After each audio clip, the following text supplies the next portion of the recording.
safe and ensure that they have the security necessary to have a durable solution. So we have an exciting program this morning. For those of you who are in person, congratulations on having found the room. I expect there'll be a lot more people coming in later, so just be prepared for that. And for those of you online, welcome. We're really glad to have you here. I think we've all learned a little bit about Zoom technology and think that it will hopefully function flawlessly. Now, we plan to begin with Paula Gaviria, who's giving a keynote address. She's the special rapporteur on the human rights of IDPs. She was on an overnight flight, arrived this morning, is en route. But because we don't want to lose time, we're going to shift things around a little bit and have some spotlights from IDPs. We are thrilled to have IDPs in person and online joining our meeting. You know, the mantra, nothing about us without us, is something that we all take very seriously. And thanks to the Bosch Foundation for making it possible to have IDP participation. So I'm going to introduce Sarah Miller, our partner in crime here. I should say this is a little bit incestuous because we all have a Georgetown connection. Sarah teaches for us in the School of Foreign Service. Jeremy Conondike, the president of Refugees International, is a graduate of Georgetown, as is the main person working with us in UNHCR in Geneva. So we've worked together for a long time, and certainly Georgetown has a long history of working with IDPs, long before I came in 2016. But I'm going to turn it over to Sarah Miller, who works with Refugees International and has been a driving force in putting together this conference. Thanks, Sarah. Thank you so much, Beth. Everyone in this room probably has some connection to Beth Ferris. She's worked on migration and internal displacement in particular for so long. So thank you for your leadership in this. Thank you to Mark Yarnell from UNHCR, and of course the Refugees International team. Paula will be here soon, and Nadine as well. So it's been a good team effort. We're really excited to have this event. There was clearly a lot of interest. We had hundreds of people sign up online. Many wanted to come in person, as you all are here. So we're really excited to dig into many of these critical issues. There's clearly a hunger to discuss. But as Beth said, we have a long ways to go in terms of engaging with displaced populations themselves. We've tried to bring people online and some in person, but we have a lot to learn. And so we wanted to, early on in the event, hear from some displaced persons themselves with experience. So we're very fortunate to have two individuals online who are going to share some of their perspective, some of the issues they're working on, and perhaps challenge us in a bit of our thinking as we get started. So I will turn it to Veen Farkhad, who is in Iraq. She's a student studying pharmacy, and she is a member of the UN Advisory Group, and she's very articulate. I was able to speak with her recently and cares deeply about the issues, works with, in particular, youth-oriented organizations. And I will turn it to Veen to go ahead and share a few minutes of comments with us. Thank you. Hello, everyone. Thank you, Sarah, for the invitation me. Good afternoon, everyone. My name is Veen Farkat, and I am 21 years old from Al-Qosh, Mosul, Iraq. I am currently studying at Hawler Medical University College of Pharmacy in Erbil, as Sarah said. And in 2006, my story of displacement started. Okay. Just I'm trying to open the video.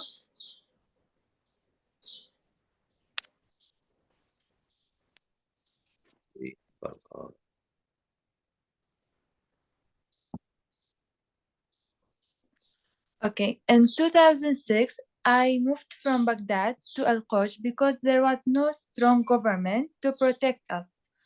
And my father had received streets in a lawless environment. We lived in Al-Qosh until 2014 when Daesh arrived. And once again, the country lost its security and chaos reigned. At that point, we moved to Erbil. It was difficult to experience all of that during my childhood. I was in a very young age and to have to change my environment twice.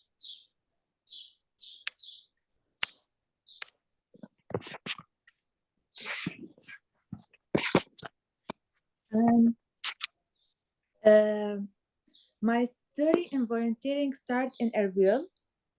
I am a member of the UNHCR Youth Mobilization volunteer program, which aims to promote social cohesion by empowering young individuals and increasing their involvement in their local communities.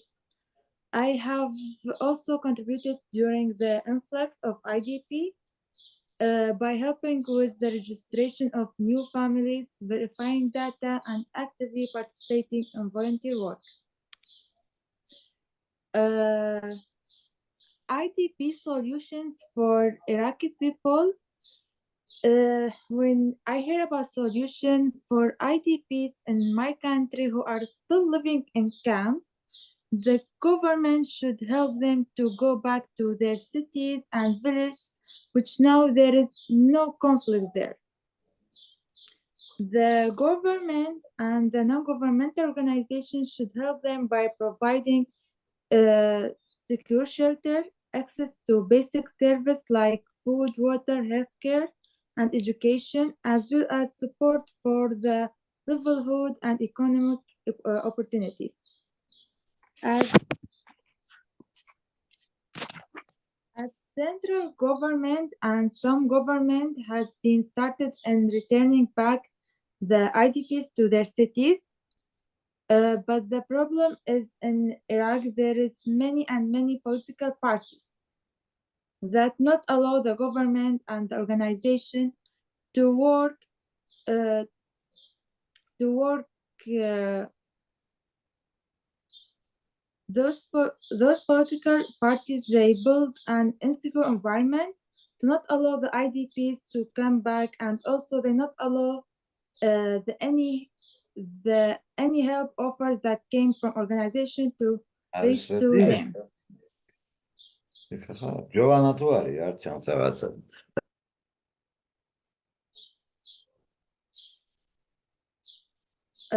According to the camps that are belonging to central government, so now in Iraq, all the camps that are under the control of central government are closing, and all the IDPs are turning back to their cities because their cities now there's no conflict there, and they are safer, so they return it back, and all the funded from the government or from the non-governmental organization are going to those IDPs to help them to rebuild their houses, to find work, to get back to the schools, education, and that. But this is according to central government. While in Kurdistan, government till now the camps are opened, and till now there is a discussions and dialogue between the central government and the Kurdistan government. As you know, in Iraq there is two governments. The Kurdistan government is not allowing the camps to be closing till now, and their cities of those IDP that are in the camps of Kurdistan are safe, but they are not allowing. We don't know why. And when I am talking about those camps, we have two types of camps in Iraq.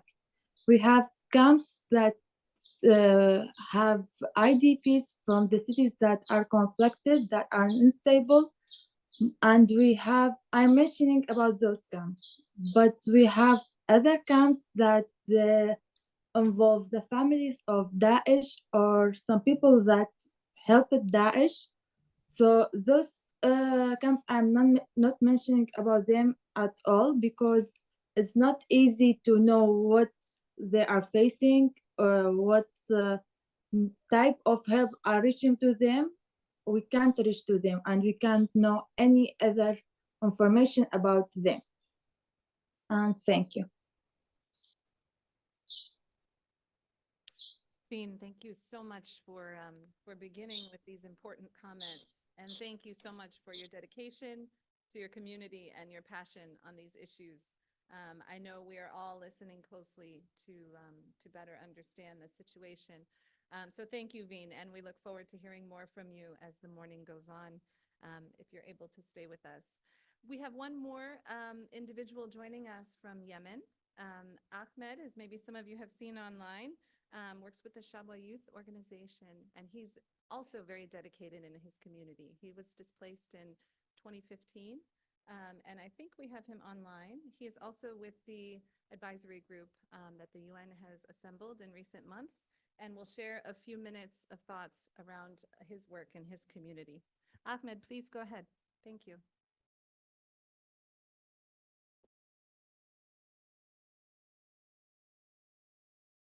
Hi everyone.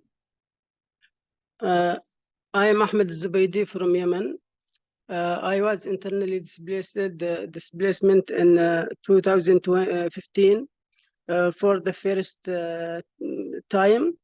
The second time in 2021. In 2015, when I saw my community and the needs for from community to help, I volunteer with international organization to provide assistance and need for displacement person in my community, and continues for 5 years to volunteer. In 2020, I established an organization called Shabwa Youth Organization, SYO. We make more some project to help the internal displacement in our country. I am also advisory board with two UNHCR for organization led by displacement person. I would like to thank everyone help us as displacement person to raise our voices to the world. There is some problems we face in Yemen or in any area. There is a person or displacement person. When I saw the assessment or the project implementation by international organization or local organization, don't according to what the people is need here, so that we just want from UN and international organization to help us and help all people internal displacement to provide what the community need in fact. Thank you for you to invite me to talk to the in person or online. Thank you.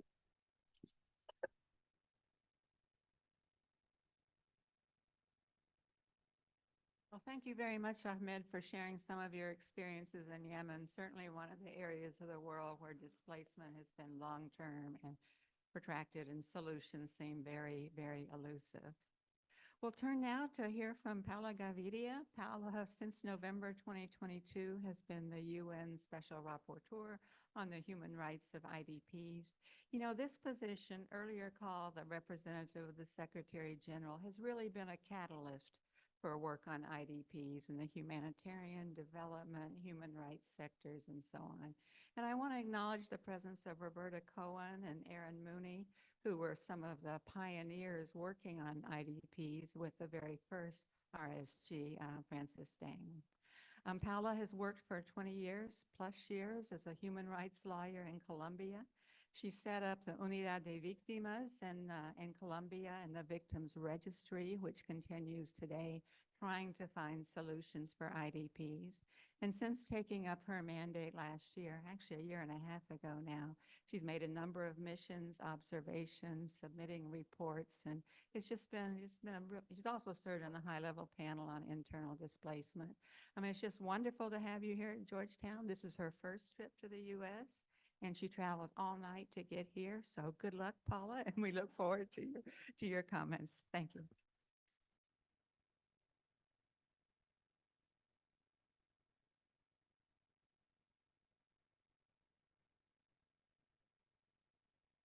Thank you, Beth. Thank you for sharing with everyone that I had no sleep. So they might indulge me from any mistakes I make or any water that I have to drink. It's really an honor to address you today at the 2024 Global Forum on Internally Displaced People, organized by Refugees International and Georgetown University, with support from UNHCR and funding from the Bosch Foundation. My sincere gratitude goes to the organizers for extending this invitation and providing a platform to discuss one of the most pressing challenges of our time, the relentless growth of internal displacement around the world, but also the opportunities we have to make progress in stemming the tide and to make a positive difference in displaced people's lives. I am particularly grateful to Professor Beth Ferris at Georgetown for her role in this event and her role in this topic. We could stay here for a long time only talking about what Beth has also supported and done for the internally displaced in her career, as well as to Sarah Miller and others from Refugees International for not just organizing this event, but for ensuring that IDPs themselves are key participants, and that we started with them. I'm so thankful for Ahmed and Vina for giving their inputs at the beginning. And thank you as well to Jirga from Ethiopia, and Jana from Ukraine, as well as others for traveling such a long way to be here with us today. As the Special Rapporteur on the human rights of internally displaced persons, it is both a privilege and a solemn responsibility to advocate for the rights and protection of those affected by internal displacement. Today, my goal is to underscore the critical importance of upholding human rights in the pursuit of long-term solutions for IDPs across the globe. Allow me to begin by expressing my appreciation that the timing of this event falls on the 26th anniversary of the guiding principles on internal displacement. These principles serve as a cornerstone in our collective efforts to address the needs and rights of IDPs. They provide a framework for action and a reminder of our shared commitment to protect the most vulnerable among us. As we mark this occasion, let us reaffirm our dedication to upholding the guiding principles and ensuring their implementation in practice. Last year, we marked the 25th anniversary of the guiding principles with a global conference.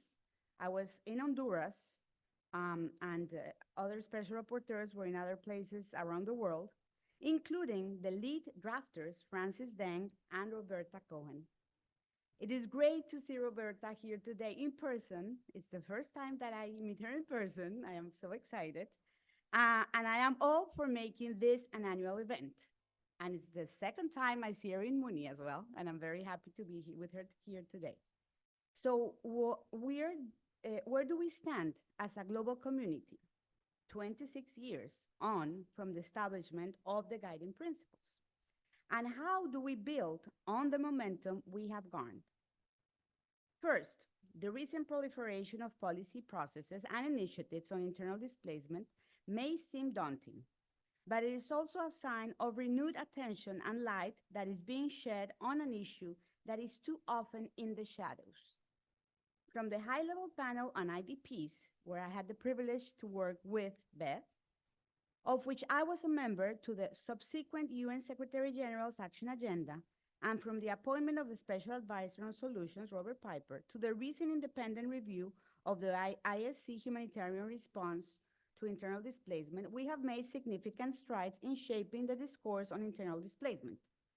For instance, the recommendations from the Interagency Standing Committee review hold significant potential for enhancing the protection of IDPs. Collectively, they work towards a more timely and joined-up response involving governments, IDPs, and the entire humanitarian system. The recommendations also reinforce government's primary responsibility for IDPs and place displaced people and their rights at the heart of our response efforts, all with an orientation towards helping IDPs find pathways to solutions even from the start of a crisis. That said, we need to make progress on prevention of displacement, including secondary displacement. As the UN's Agenda for Protection states, the prevention is the best form of protection. Taking the opportunity of being here at Georgetown University, a premier academic institution known for its innovative work on forced displacement, together with all of you who have specific expertise on this topic, I challenge all of us to focus on the how. How can we avert protection crises before they begin? How can we better identify and address protection risks? One area we have a real opportunity to act early and address protection risk is in the context of disasters and increasingly devastating effects of climate change. As a last resort, and once other mitigation measures have been exhausted, well-planned and executed relocations are one climate adaptation measure that can contribute to durable solutions. But this is only if human rights are protected. Communities are at the center in all phases of the process, and funding is sufficient throughout all the process. I will address this in my next report to the 56th session of the UN Human Rights Council, and I look forward to the discussion on this issue during today's panel discussions. As we stated in the high-level panel report, and as the Secretary General reiterated in his action agenda, the status quo cannot be allowed to continue. More of the same is just not good enough. Every year, the number of IDPs globally reaches a record high, with 10 millions of individuals are grappling with the devastating consequences of displacement. The trends we are seeing are distressing, with people forced to flee amidst conflicts and violence, and then unable to access the very basic needed for survival while displaced and exposed to a range of serious protection risks amidst increasingly complex and protracted crises. In Gaza, the widespread and systematic attacks on civilians and civilian infrastructures continue to exacerbate an already dire situation, with more than 75% of the population displaced, while aid continues to be largely blocked and famine is starting to take hold before our very own eyes.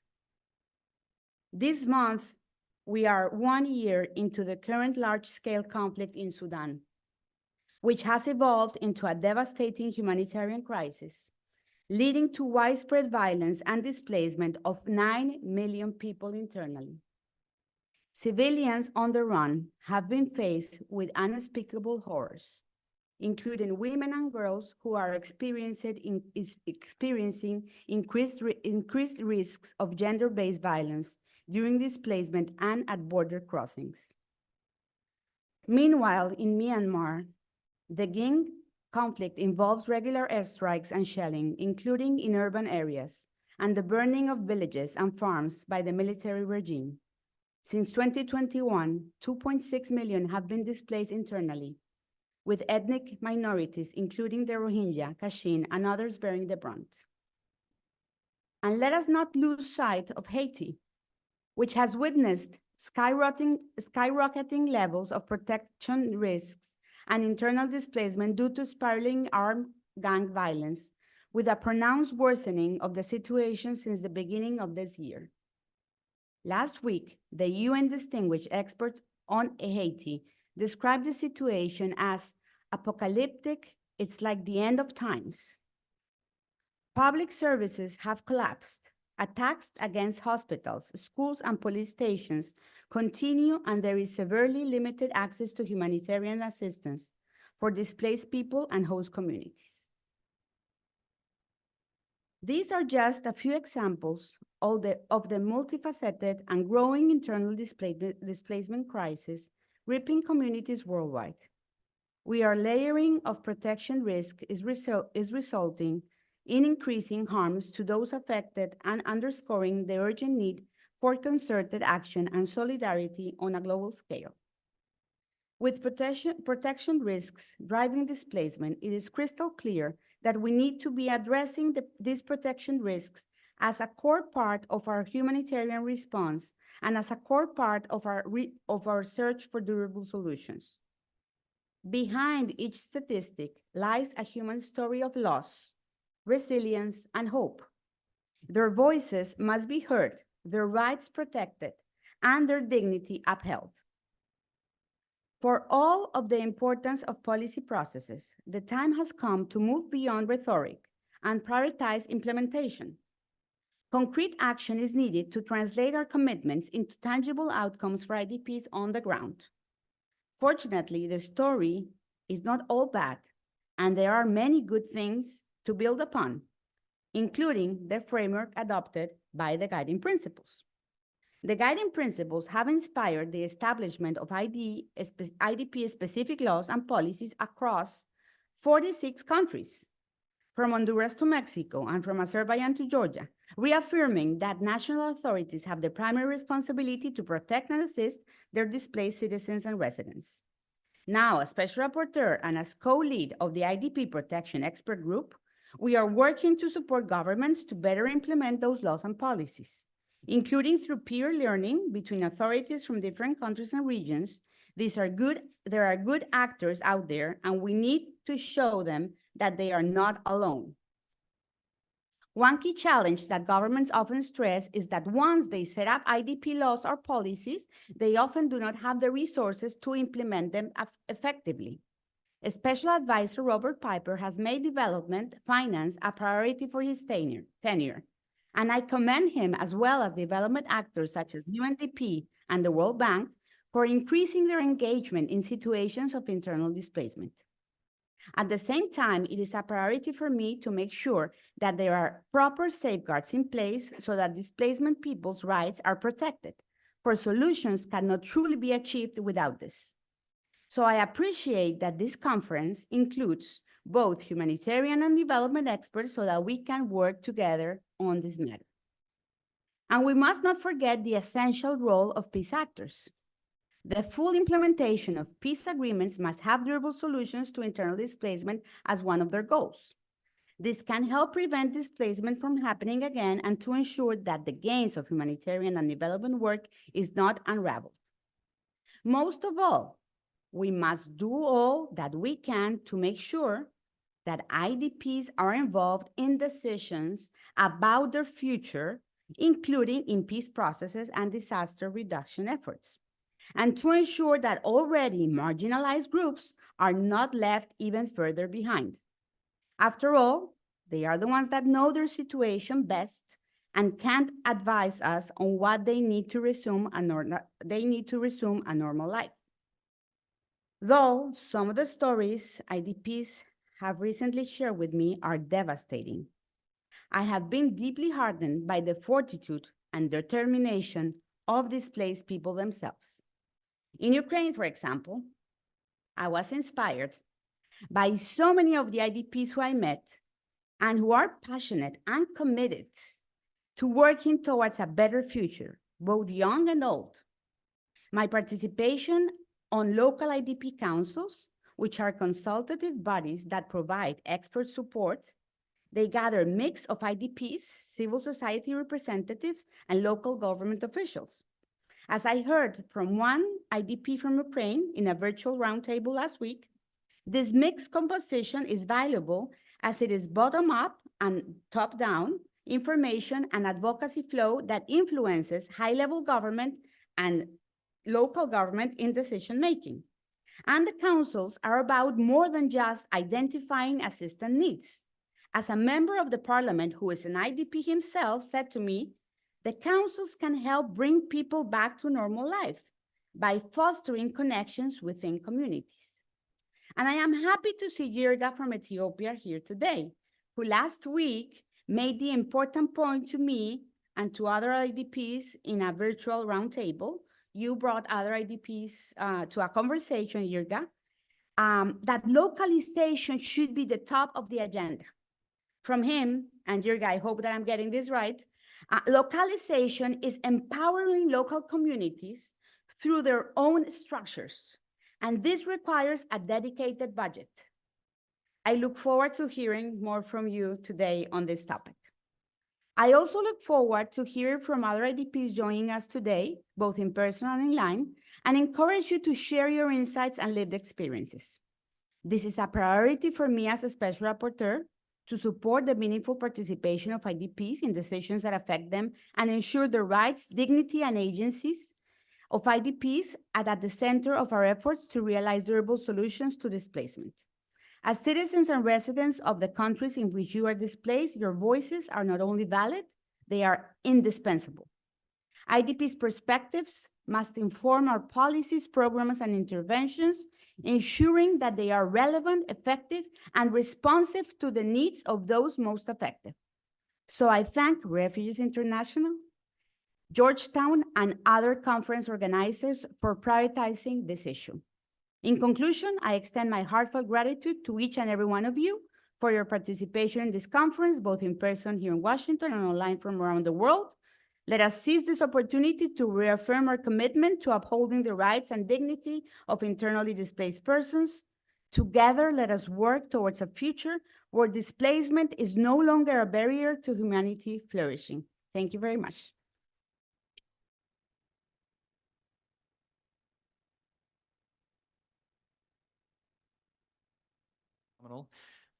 This is an excellent, I think, panel to follow on from the really wonderful and energizing keynote from the Special Rapporteur, Paula Gaviria. We have Professor David Cantor, who's online, who will be speaking about ways to overcome implementation to IDP laws and policies. Yana herself, who has been part of the movement of IDP participation in Ukraine. Trevor speaking on behalf of ICRC and the role of international humanitarian law in preventing and responding to displacement. David Cardour, who comes from the development perspective from UNDP, who can speak a little bit about the way UNDP supports governments to implement laws and policies. And then finally online, we also have Atle Solberg, who's the head of the Secretariat of the Platform on Disaster Displacement, to speak about the angle of climate. So it's a wide-ranging but very compelling panel. We're going to get right into it. Essentially, I'm going to ask each panelist a prompt question to hear some initial remarks, and then as soon as we can, we want to open it up. In the audience, we have obviously a wonderful crowd here, but I know there's I understand several hundred people online as well. So we'll bring in folks from the audience who are participating virtually. So to start off. Professor Cantor, it's good to see you online. And Professor Cantor, I won't read everyone's full bio, but he's the founding director of the Refugee Law Initiative and its internal displacement research program at the School of Advanced Study at the University of London. And Professor Cantor, you've done a lot of work and research on legislation, on the responsibility of governments to uphold their duty to protect and assist their displaced citizens and residents. While there's a number of countries, I think, as Paula mentioned in her remarks, across 46 countries have established laws and policies, there's still challenges in implementing them so that there's real benefits for people on the ground. Fortunately, you've been involved in some research for this. And so I want to first hand it over to you to hear your ideas around ways to overcome challenges to implement IDP laws and policies. Thanks. Well, many thanks indeed, Mark, and thanks to Sarah and Beth for this invitation today. So I'm going to be talking a little bit about a recent study that I was working on with Martina Katerina of UNHCR, which looks at the national response to internal displacement driven by conflict and violence in 15 case study countries. And there we identified a wide range of key findings around implementation. This study, I believe, will be published later in the year, but I'm going to start by focusing on 5 key legal and institutional points that are relevant to implementation to more specifically address your question. Firstly, the way in which IDP laws and policies frame IDP response is crucial. One fundamental issue is whether the country mandates a status-based approach to IDP issues or not. A status-based approach creates an IDP status with eligibility requirements, and that gives access to stipulated IDP-specific benefits and entitlements. However, it usually implies the need for a relatively sophisticated IDP registration system, and this can create challenging issues in practice. For example, about how to prove your IDP status, whether status can be passed to descendants, and how to deal with the end of IDP status. International actors can help on this point by providing comparative experiences and insights on how to resolve these kinds of questions. At the same time, they're able to make it clear that taking a status-based approach doesn't preclude also taking other non-status-based measures to address internal displacement, such as area-based approaches towards displacement-affected communities. The second point that I'd like to make is that a core general IDP law is not usually enough. Rather, an effective IDP response needs targeted strategies or plans to apply its general standards to specific displacement contexts and challenges. These plans should be sensitive to circumstances on the ground and seek to balance concrete aims with the flexibility to respond to changes in conflict and displacement dynamics in practice. These kinds of IDP-specific instruments also usually need to be reinforced by IDP-inclusive ones, for example, integrating an IDP angle into national or subnational instruments that make general provision for a sector such as health, or a territory, for example, through an urban development plan. And this really is essential for promoting the whole of government approach and ensuring financial sustainability when it comes to implementation. And it's very much an exercise in which international actors can play an important supporting role. Thirdly, I'd like to make the point that ineffective institutions are also quite a barrier to implementing IDP laws and policies. So the form of institutional arrangements that IDP laws and policies set up is really crucial. Despite the diversity of state structures across many different countries, one and only one focal point institution should be clearly identified by law to lead the IDP response. This focal point requires sufficient institutional ranking and stability to carry the IDP agenda across government and benefits from direct reporting to the highest political levels where that's possible. In tandem, though, core IDP frameworks should also allocate sectoral or territorial IDP responsibilities to key institutions at national and subnational levels, and establish the necessary platforms for both horizontal and vertical coordination between them, with the focal point as the lead. Where laws or policies don't fulfill this function, we've seen that confusion and fragmentation in the response to displacement appear almost to be guaranteed. They're not, of course, the only features of institutional response. Other essential features concern the need for data gathering and analysis, IDP participation, dedicated funding streams, and of course, periodic processes for reviewing implementation and updating strategies and plans.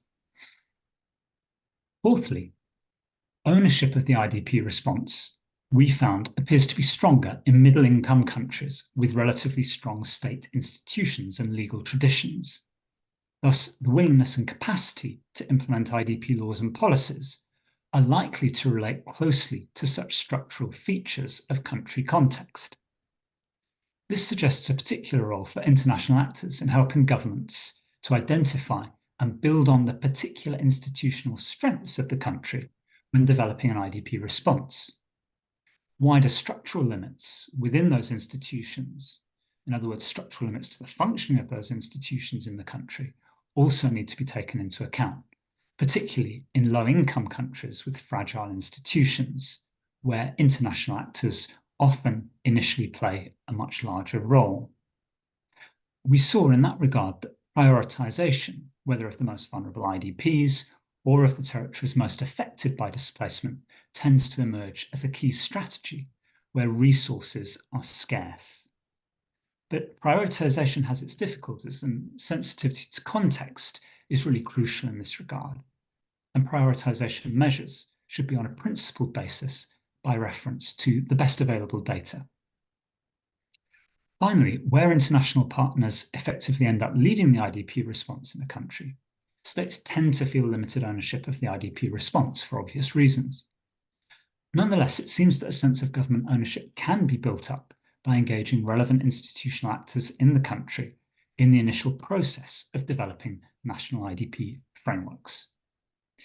For sustained implementation, though, the key is to insulate such institutional buy-in from changes of government and other kinds of political instability. And this can sometimes be done through careful selection of key interlocutors in the state structure. For example, in some countries, this might take the form of national human rights institutions. But we saw that other domestic actors can be equally vital. The courts may have the potential to enforce state willingness to implement IDP frameworks through changes of government and so on. And likewise, civil society engagement, including on the part of IDPs, can play an important role in reinforcing institutional willingness and capacity to implement IDP frameworks. There is, of course, another barrier, which is in conflict contexts, the control of non-state actors over territory or populations, but I believe the next panelist is going to address those, so I think I'll leave my comments here. Thank you. Thank you so much, David. And David's really, I think, on the leading edge of research on this issue, and has also been fostering the establishment of research networks all around the world. So, especially if you're a student and looking for inspiration, I urge you to be in touch with David. Thank you for that. So I'll turn next to you, Jana, if that's okay. Again, it's really wonderful for you that you're able to be here in person. You heard that David reference that for sustained implementation of frameworks and policies relating to national ownership, how important it is for civil society engagement, but also for displaced people themselves to be involved. And in Ukraine, there's this really remarkable example of IDP councils that were established after the 2014 invasion by Russia, and then their numbers only expanded following the large-scale invasion in 2022. And so even amidst the turmoil, the uncertainty, the ongoing conflict, it's been so remarkable to see the momentum and the energy around the participation of displaced people in civic affairs in Ukraine, but also in wider policy discussions. And you're an absolute remarkable example of that. So if I can just pass it over to you to share a few words about your experience with the IDP councils in Ukraine and the importance of displaced people themselves, as Paula said as well, the essential role of displaced people to be involved in decision-making and involved in civic affairs. Thank you. Thank you, Paul. Thank you, colleagues. It's honor. Yes, I'm nervous. Sorry, my English not good. And yes, I know, but it's my first official speech in English. And first of all, thank you, Sarah, Georgetown University, Paula, and Mark for opportunity to be here. And thank you for this question, Mark. You know very well Ukrainian context.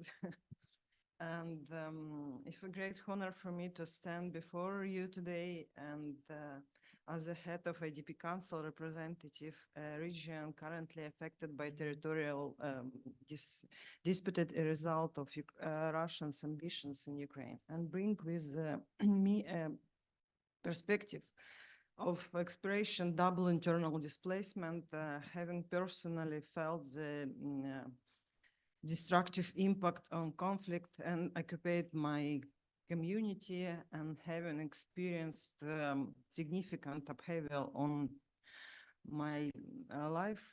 Yes, Russian invasion had taken almost everything for me. My dog passed away from a heart attack. Yes. During the shelling of Kiev in 2022, my husband also no longer with us. Like millions of Ukrainian women, my daughter is forced to live abroad. in search of safety and opportunity attend university, but this only increased by my efforts, and as a public activist and women leader, I'm deeply conflicted and advantages the rights of displaced person, especially women, and advocating for their meaningful participation in peace building process. My experience in this matters guides my work and shapes my approach to addressing the complex issues displaced individual face. As Mark said, I want to share with you Ukrainian IDPs Council story. This initiative serves as a beacon of hope and resilience and the face on, adversity.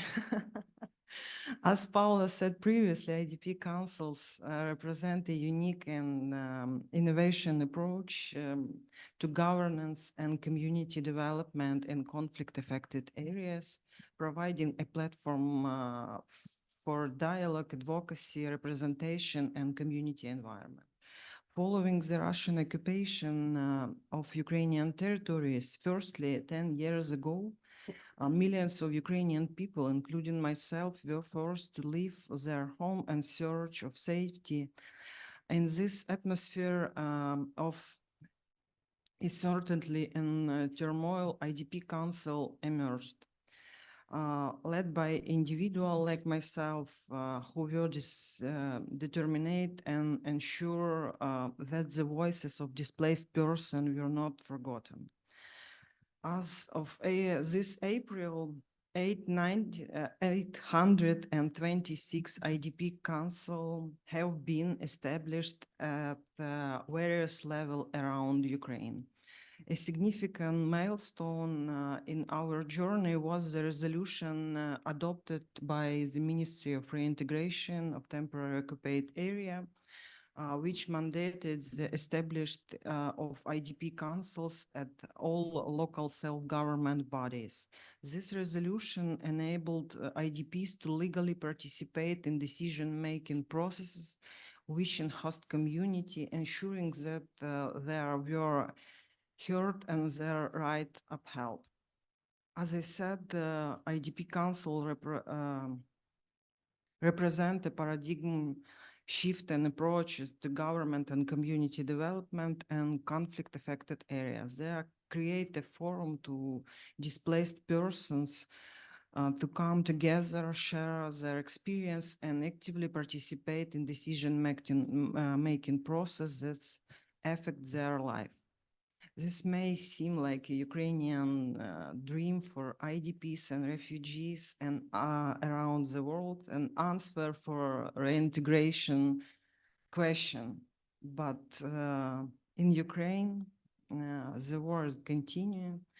Just yesterday, Russian Federation killed 17 people and injured 61 in Chernihiv city next to Kiev. All were civilian in ordinary building.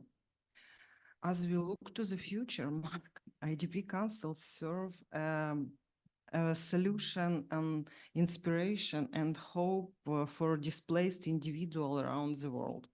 They demonstrate that even in the face in adversity, community have the power to come together, organize, and affect positive change. By sharing the story of IDP councils, we hope to inspire others to take action and stand in solidarity with displaced persons around the world. Thanks, Mark. Thanks.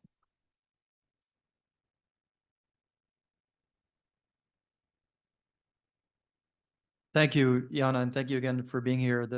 I know the journey first train out of Ukraine, and then you get to Poland, and then eventually to here. And so to be here with us to share your experience and again, I think despite all the challenges in Ukraine, it's really, really significant that this effort of really prioritizing IDP participation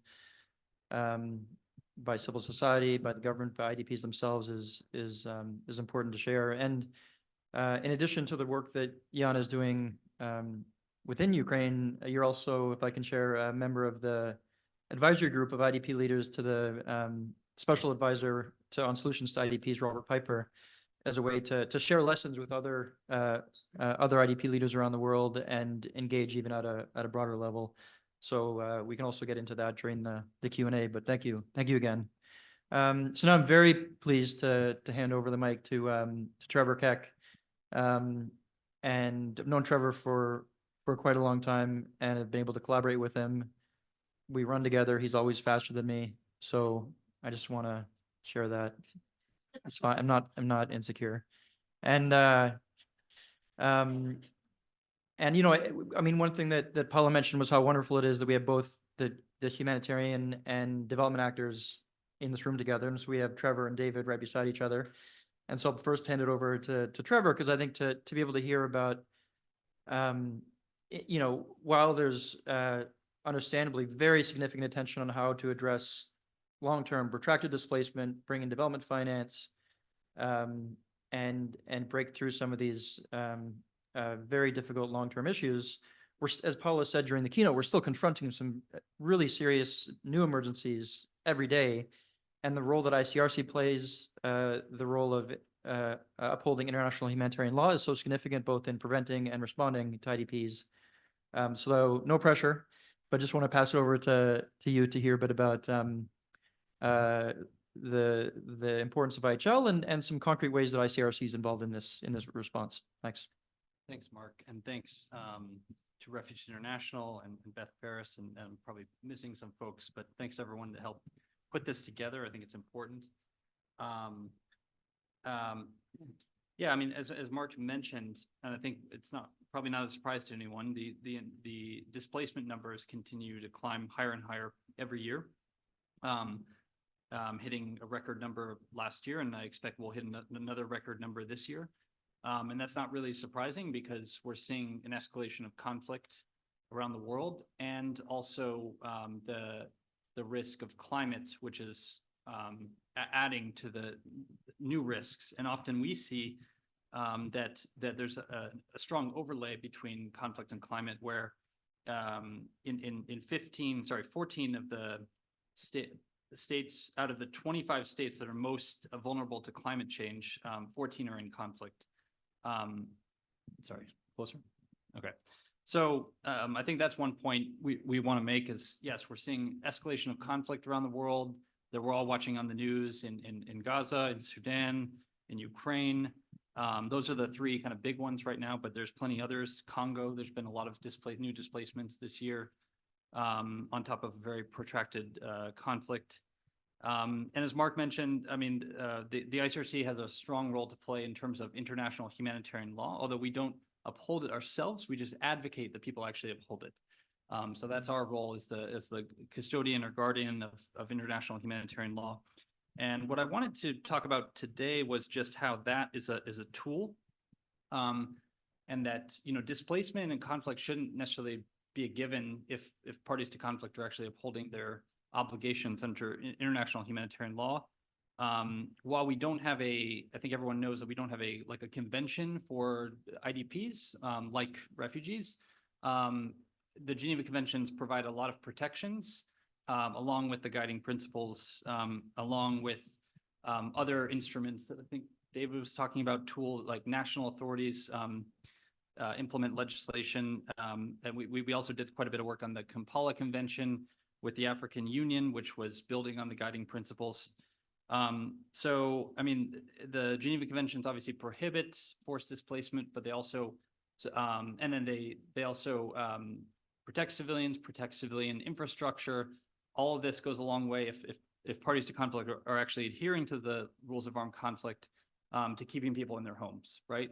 And then once people are displaced, international humanitarian law says a lot about certain standards that have to be met for IDPs. I'm talking things like sanitation, hygiene, things of that nature.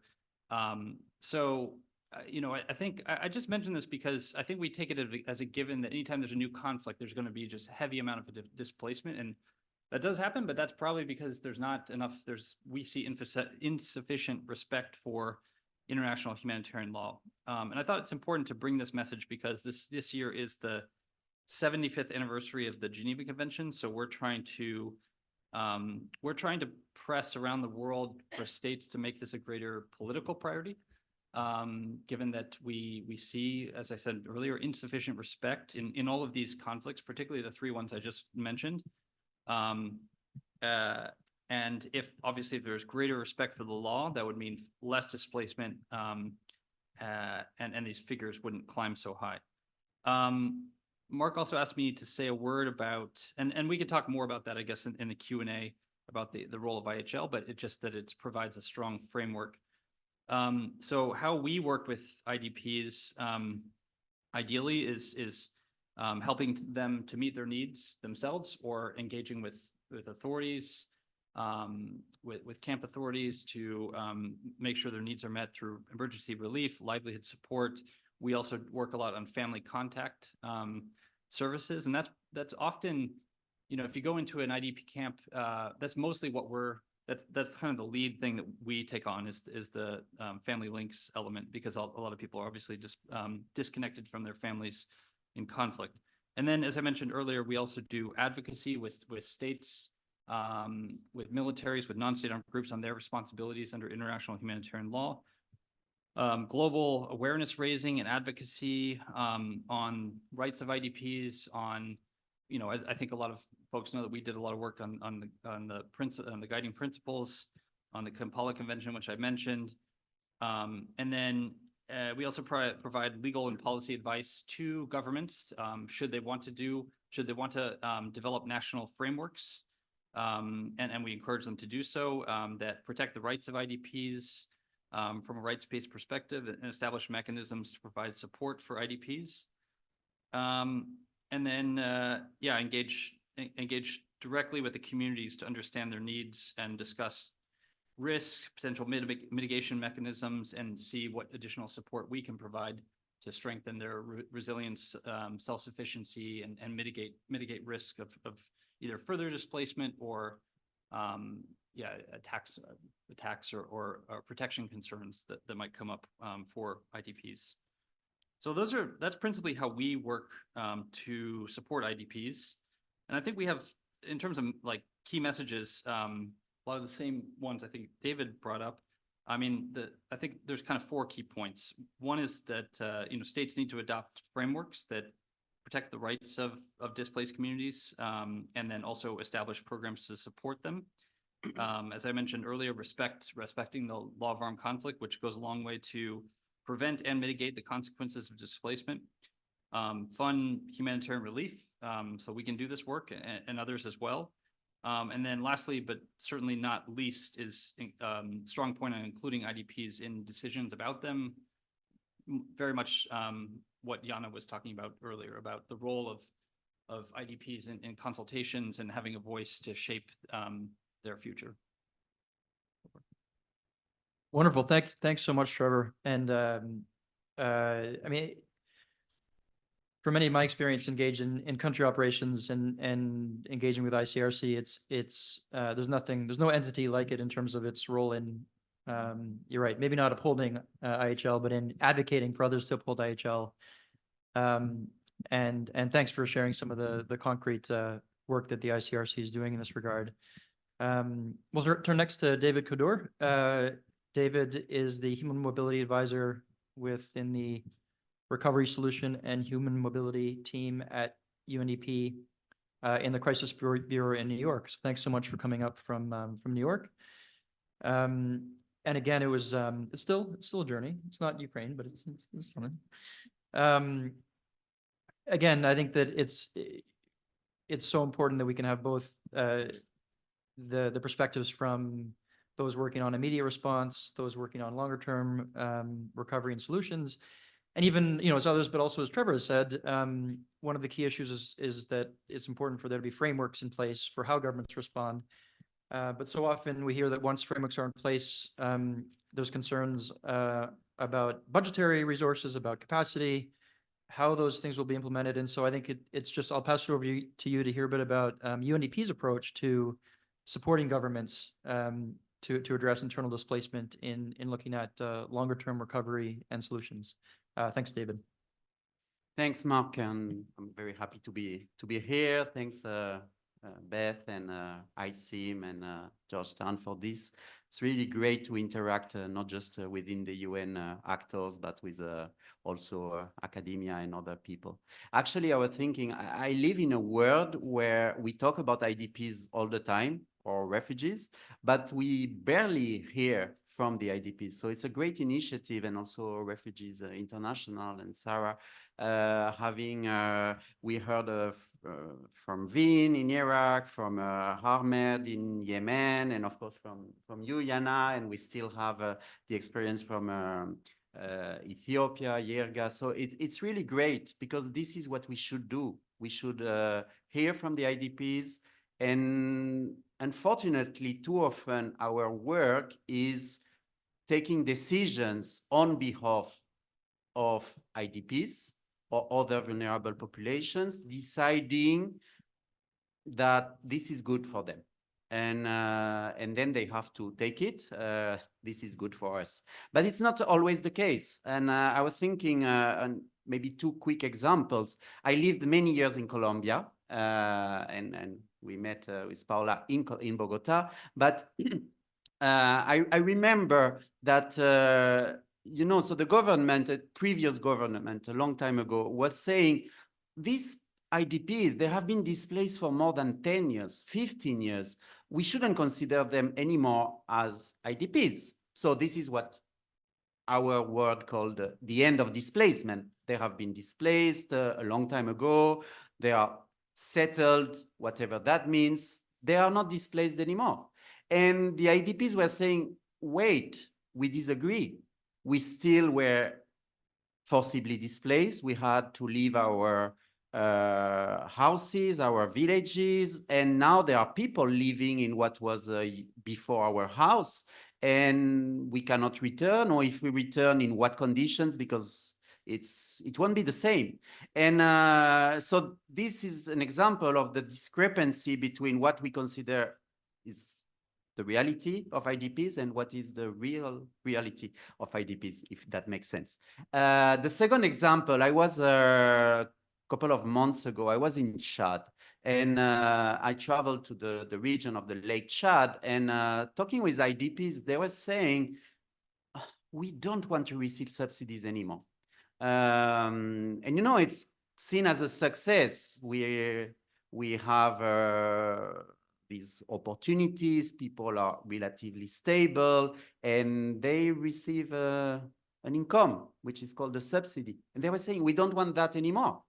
So what is presented by the UN system, including UNDP, as a success, for them, it's okay. We live like this, but this is not what we want. What we want is to have a real job, have a stable source of income, like all of us probably here in this in this room, and to be able to feed our family and not depending on international aid.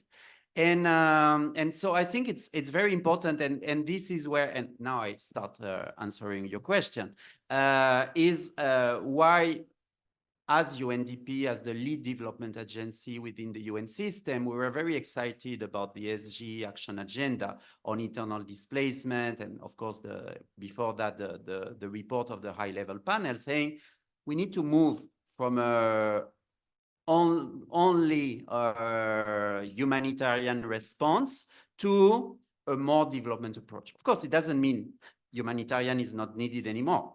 It's highly needed. But we also need to think longer term. We need to work on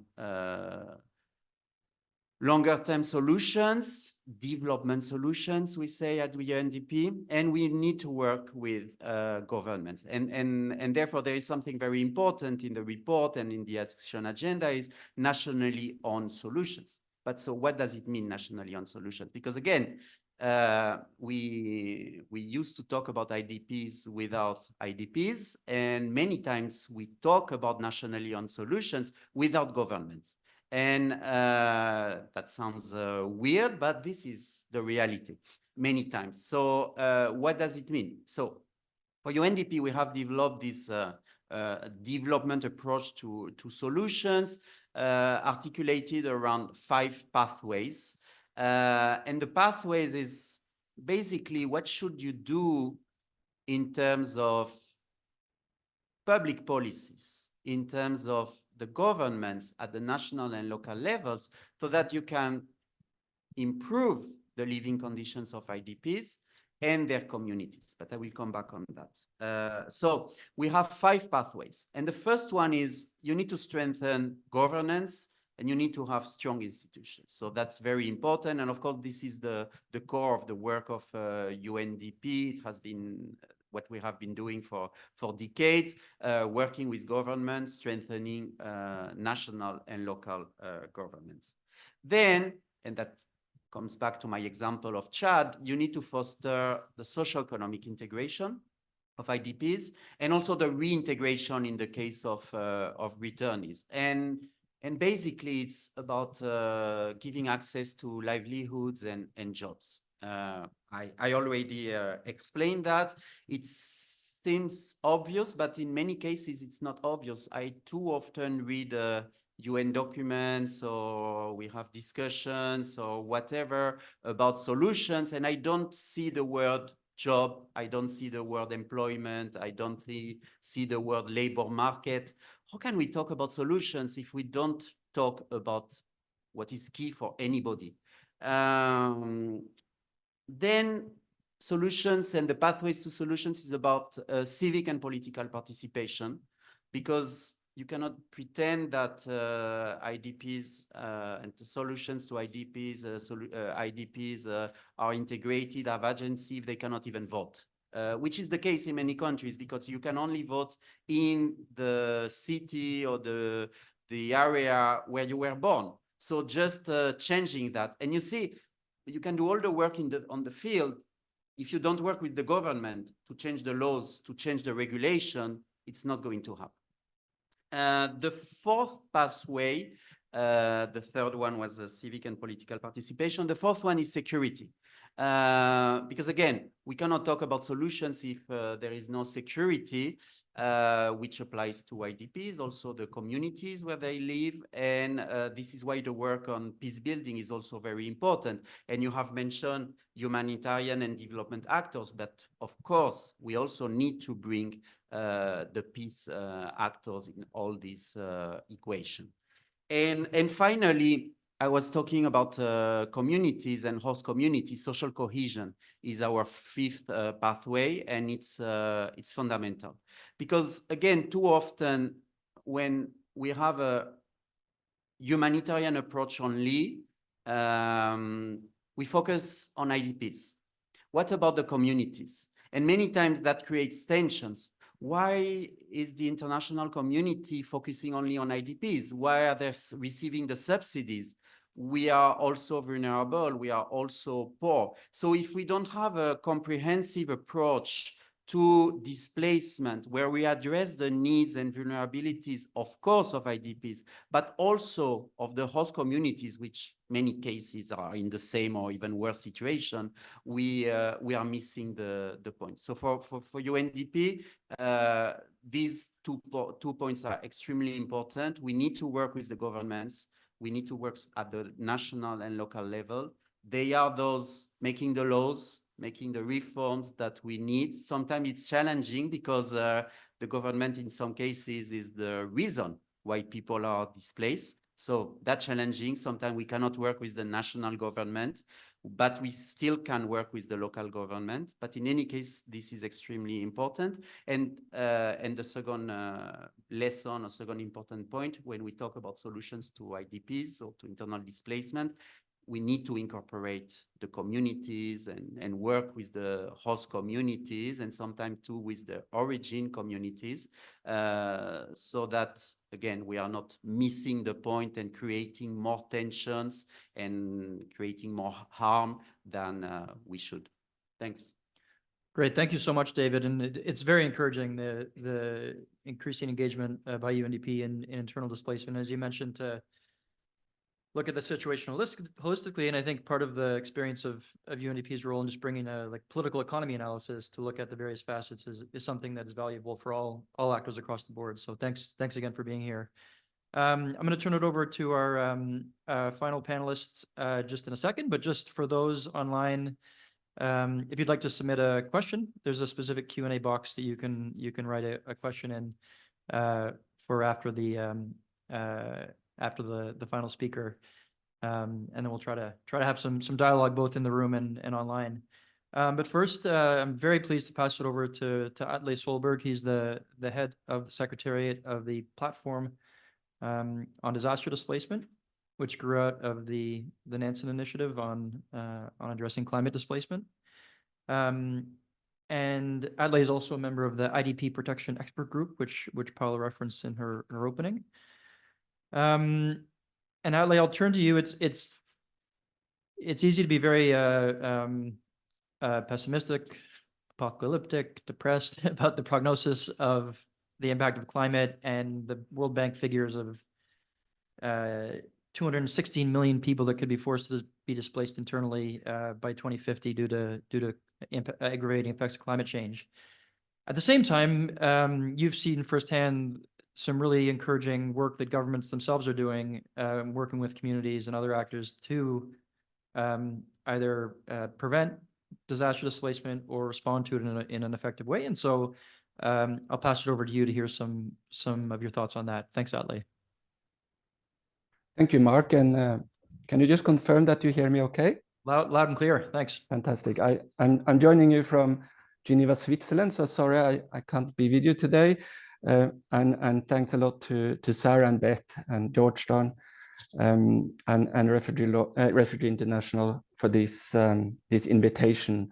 So as Mark said, I work for something called the Platform on Disaster Displacement, the PDD. And we are a follow-up to what some of you may remember was the Nansen Initiative, which was launched in 2012 and ended with a protection agenda on how to better protect people displaced in the context of disasters and adverse effect of climate change. So that's what we do. And we are still a state-led initiative. We are under the leadership of Kenya for the moment, with Costa Rica as our vice chair. Some of you may also remember that we were tasked to look at cross-border disaster displacement, but we have recently adopted a new strategy that runs until 2030, and we have been explicitly asked to look more closely at internal disaster displacement as well. So maybe spaces like this, you will see more of us coming together. It's also a reflection on our actual work that is also centered, of course, on the internal dimension of displacement and very much related to how do we manage risks in the context of disasters and adverse effect of climate change. Mark, I know we don't have much time, so I have 3 quick points. One point is maybe to the statistic you mentioned, 260 million people that may be forced to move internally in their countries. I think we shall be careful about numbers like that.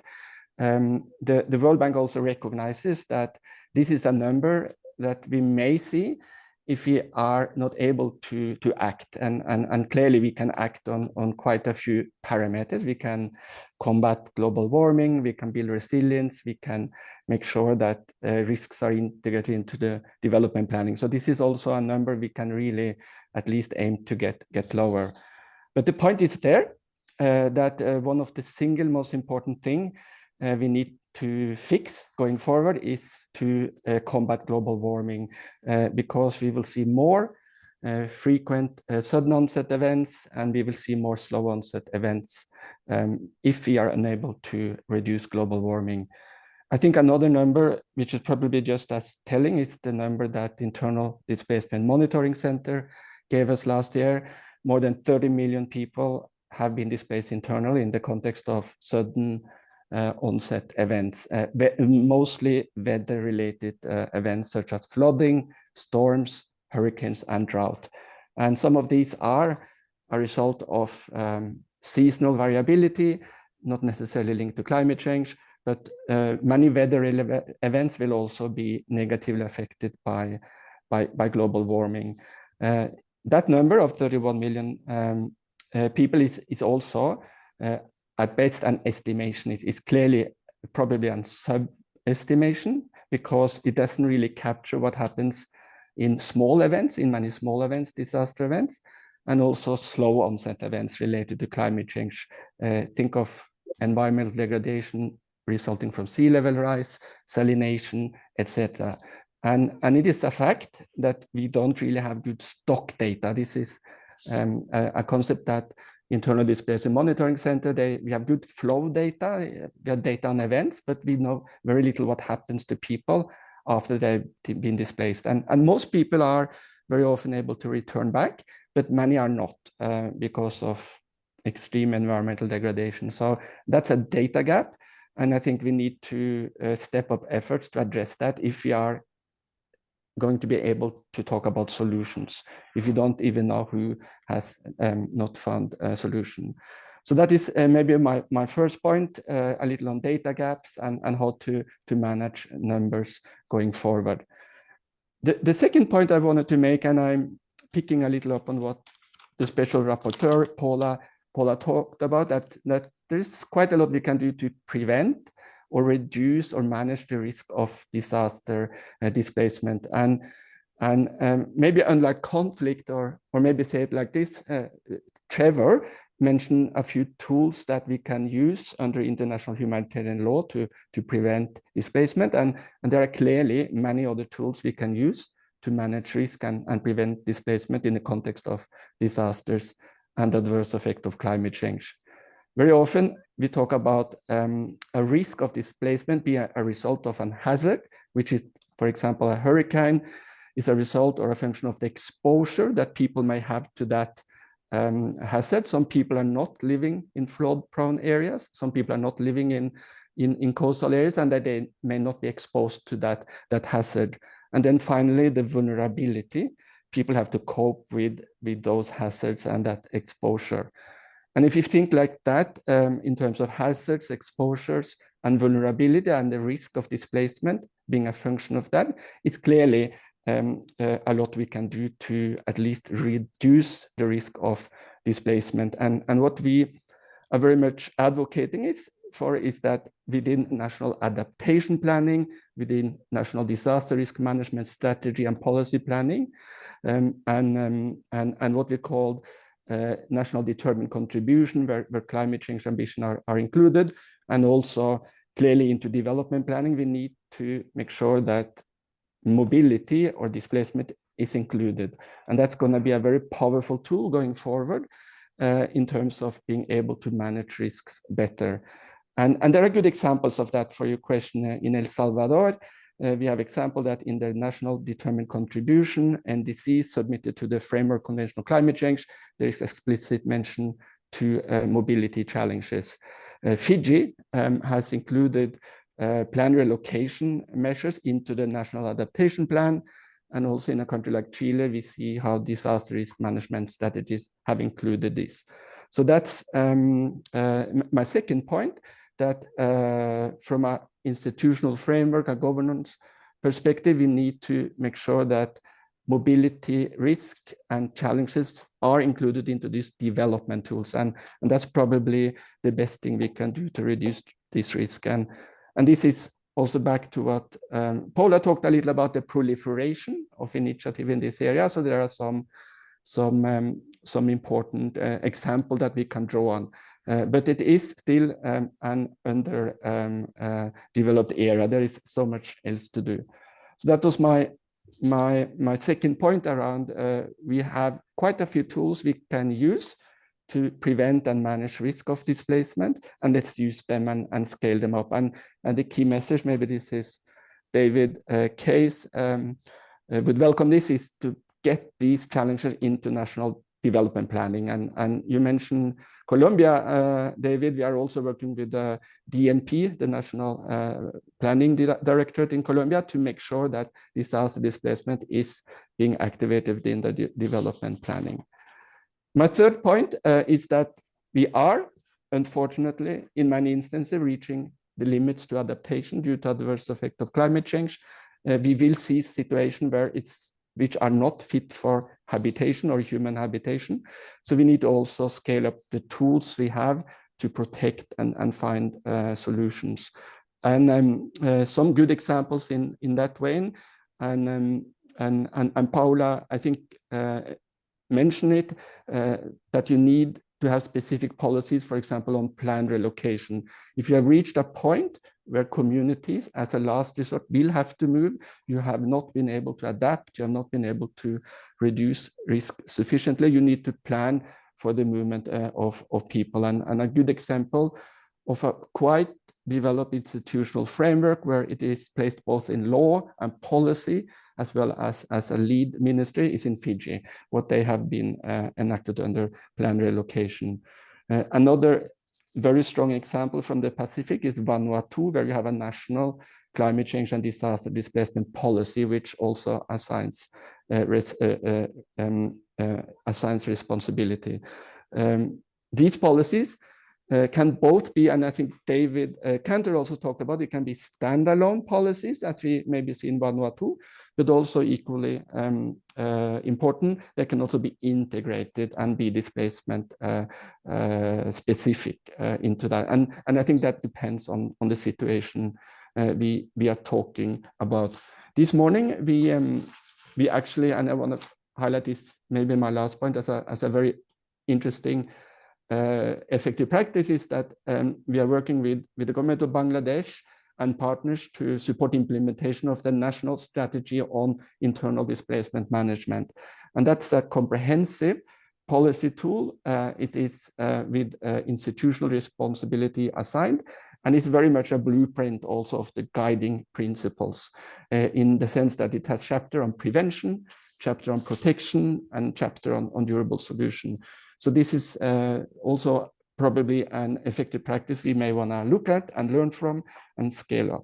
So that's all from me. I think I'll leave it there. Mark, I gave 3 points. I think what we feel sometimes, and which is important to flag, is that there is a tendency to overlook the protection needs of people displaced in the context of disaster and adverse effect of climate change. Sometimes other types of displacement gets more attention, whether from the UN country team, from the humanitarian sector, or from government. And very often you don't see broad protection concerns in the disaster context that are long lasting. Maybe people are able to return back, but very often people are not. And we shall not overlook the specific protection needs people have when they are, for example, permanently unable to move back to place of origin, for example, because of extreme environmental degradation linked to the adverse effect of climate change. So thank you so much for inviting me and being part of this panel, and looking forward to the coming discussion and Q&A. Great, thanks so much, Adley. Thanks for joining us from Geneva, and hope you're having a good rest of the afternoon there. And it's important to have these concrete positive examples amidst what really is an existential situation for a number of the countries facing the effects of climate change. So we're going to open it up to questions from the audience. If you have a question in the room, just raise your hand and we'll bring a mic to you. We already have some questions from online. And just to start, we have an internal displacement policy legend in the room. If I can ask someone to bring a mic to Roberta Cohen, just to kick us off here. Roberta was the senior advisor to the first representative of the Secretary General and IDPs, Francis Deng, when the guiding principles were being drafted. So we can't have someone better to be here on the 26th anniversary of the IDPs than Roberta. And the second Senior Special Principal Advisor, pardon me, the second representative to the SG on IDPs, Walter Kalin, wrote in reference to describe Roberta to say, the creation of the mandate of the representative of the Secretary General on IDPs and the adoption of the guiding principles on IDPs would not have happened without Roberta's vision, dedication, and persistence. And so just thank you for being here, and just wanted to pass it over to you and share any thoughts around, you know, commemorating the anniversary of the guiding principles and what it means to you today, 26 years on. Thanks. Thank you, Mark. I think I'm too young to be elected. Sorry. But it gives me really joy to receive the Refugee International.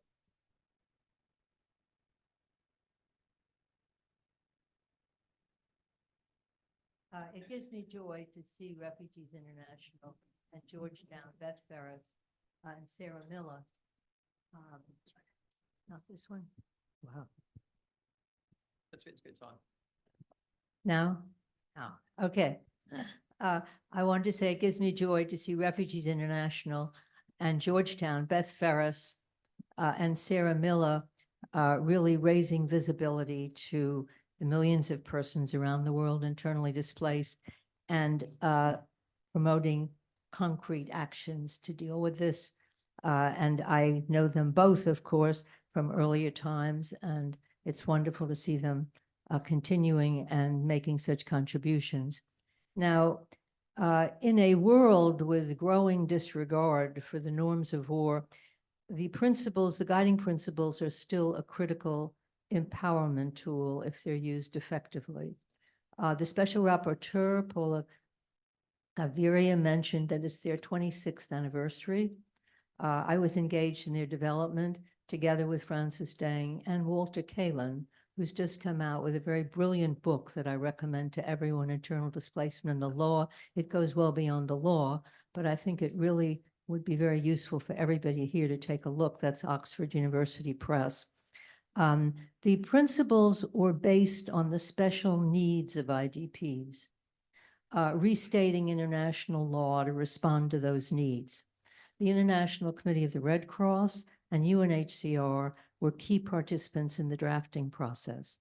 ICRC bringing forward international humanitarian law, UNHCR bringing forward refugee law by analogy, and OHCHR, which involved as well with human rights law. They were endorsed by all of the agencies, including UNDP. Although IDPs are also part of a broader affected population in both conflicts and disasters, solutions for them will only be effective if they take into account their particular needs and their impact on host communities. Of the important takeaways from the program today, let me just mention a few. First, the need not only to strengthen implementation of national laws and policies based on the guiding principles, but to integrate internal displacement into other pertinent laws in countries, and then mobilize civil society and other actors to this end. And this can make a difference in IDP lives. Second, greater IDP participation. The IDP Council in Ukraine could be a model for national groups in other countries.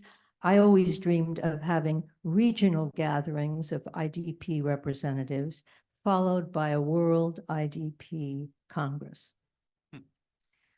If you want to do that, do it now so I can get to see it. Third, the impact of climate change and the need to reduce risks. It was farsighted that the drafters of the principles, guiding principles, included disaster as well as conflict displacement. That was a big discussion. It was very important that it became unified. Fourth, the importance of seeing internal displacement as a development issue, in addition to being a humanitarian and human rights one. And this includes livelihoods, education, and working with national and local authorities. I would note too that human rights and protection concerns must be embedded in early on development programs for them to be effective as well, and for them to be fair and non-discriminatory.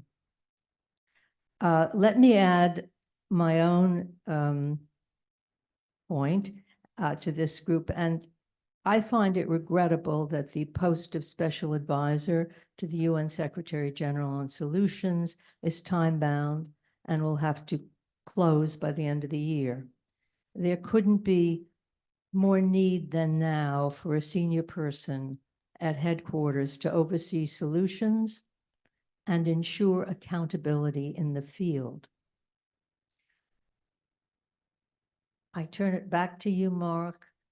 It's really very encouraging for me to listen to everyone here and see how engaged they are, and so many more actors too, in this, dealing with this tremendous problem. Thanks so much, Roberta. And we'll see you all at the next World IDP Congress.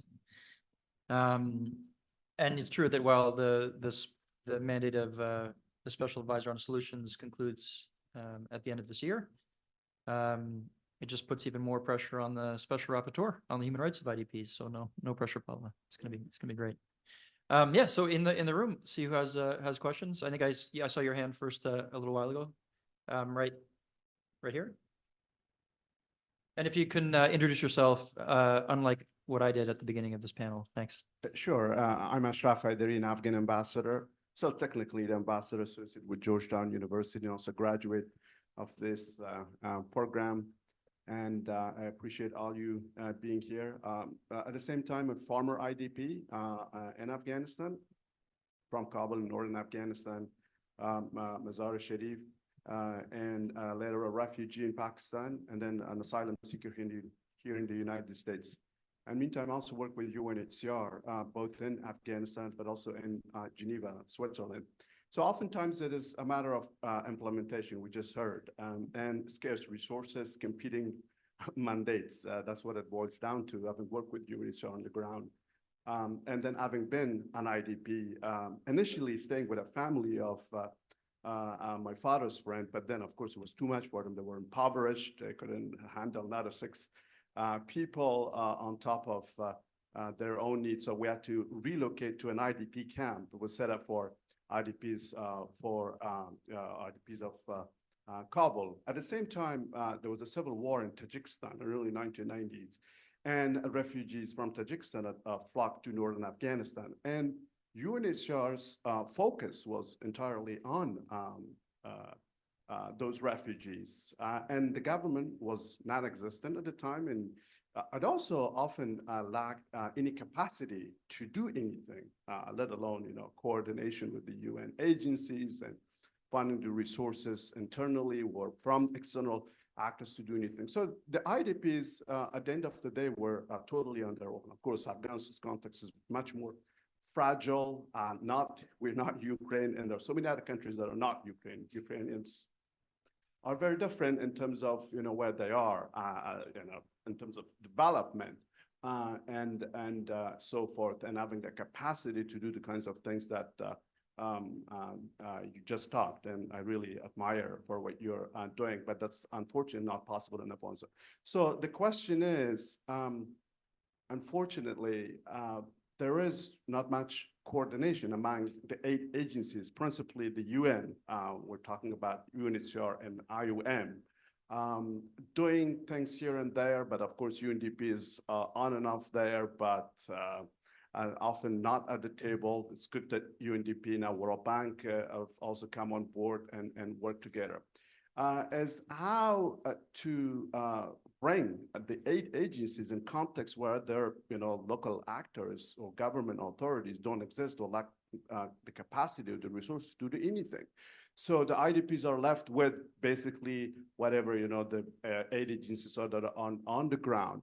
And the guiding principles, I don't know where they stand on how to achieve this cohesion of actors with meager resources on the ground to do as much as they can to help IDPs survive in extremely fragile context now. And Afghanistan with 7 million IDPs, you enter a gender apartheid concern about women, much more, vulnerable. And then you add climate of one sense, again, the most vulnerable, climate vulnerable country in South Asia, which itself is the most climate vulnerable region across the world. So multiplicity of crisis, and yet we talk about IDPs, millions of IDPs in countries like Afghanistan, and yet they get no attention or no aid, with exception of piecemeal aid here and there. Maybe that only happens in camp context. Outside camps, of course, it's hard to locate where IDPs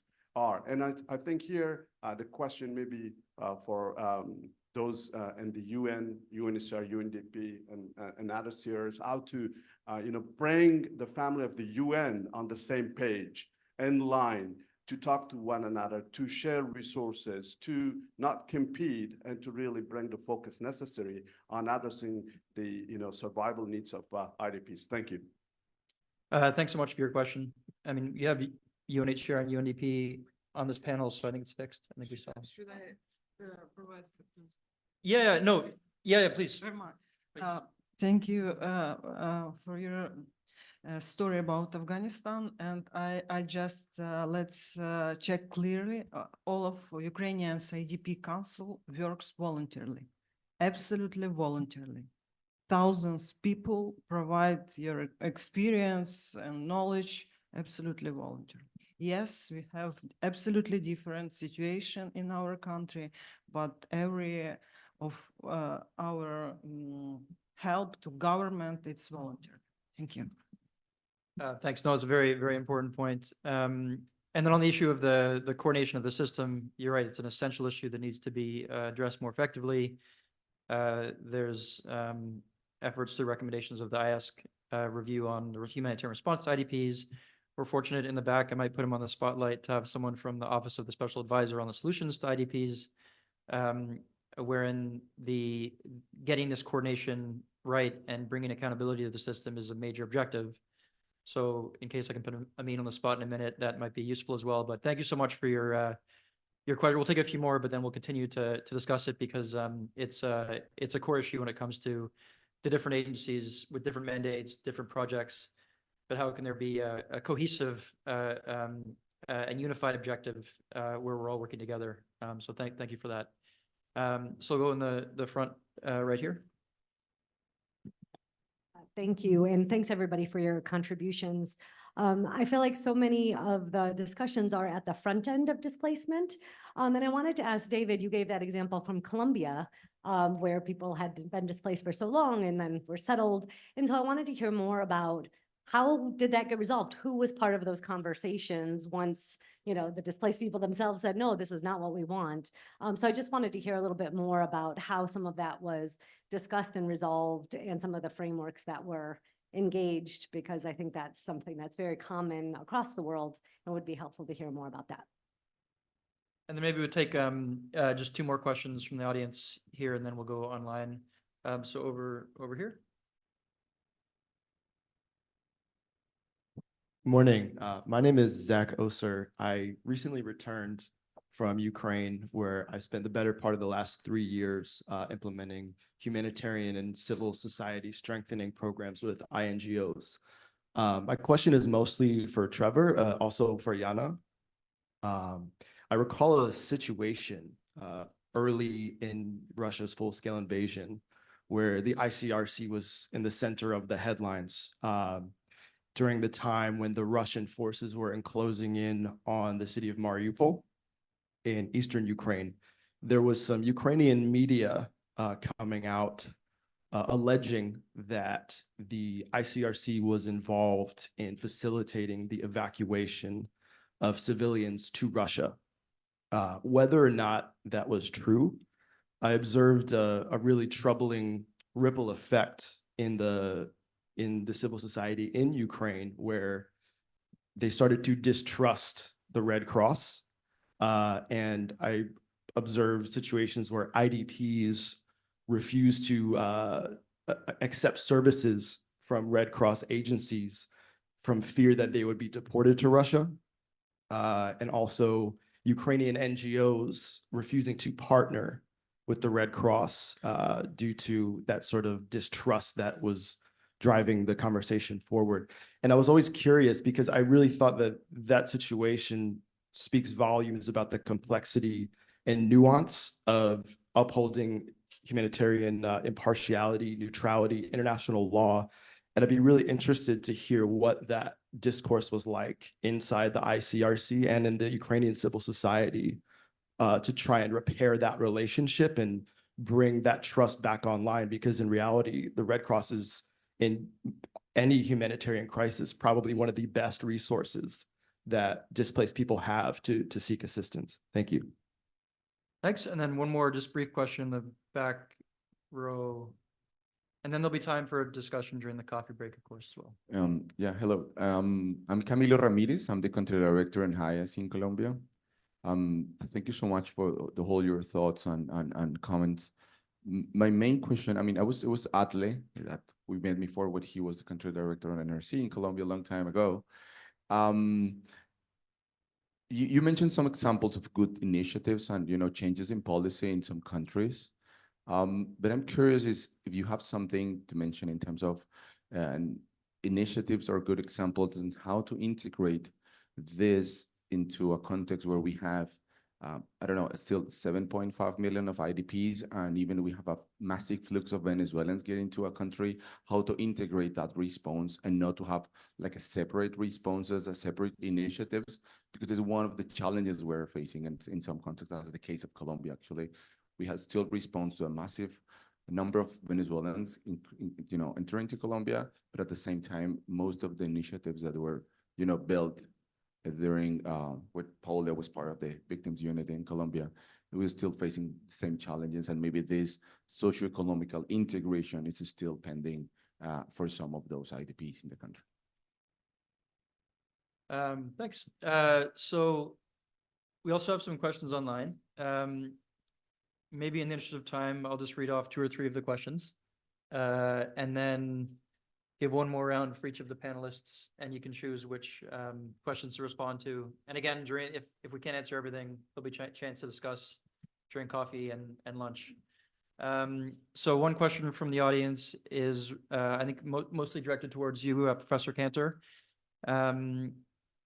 regarding the fact that the primary driver of internal displacement is internal conflict.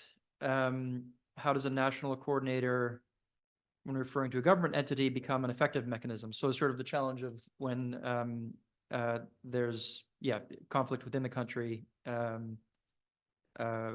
what's the right kind of mechanism for government focal point? Another question is regarding mechanisms to moderate and monitor corruptions and bottlenecks that prevent access to support in IDP management.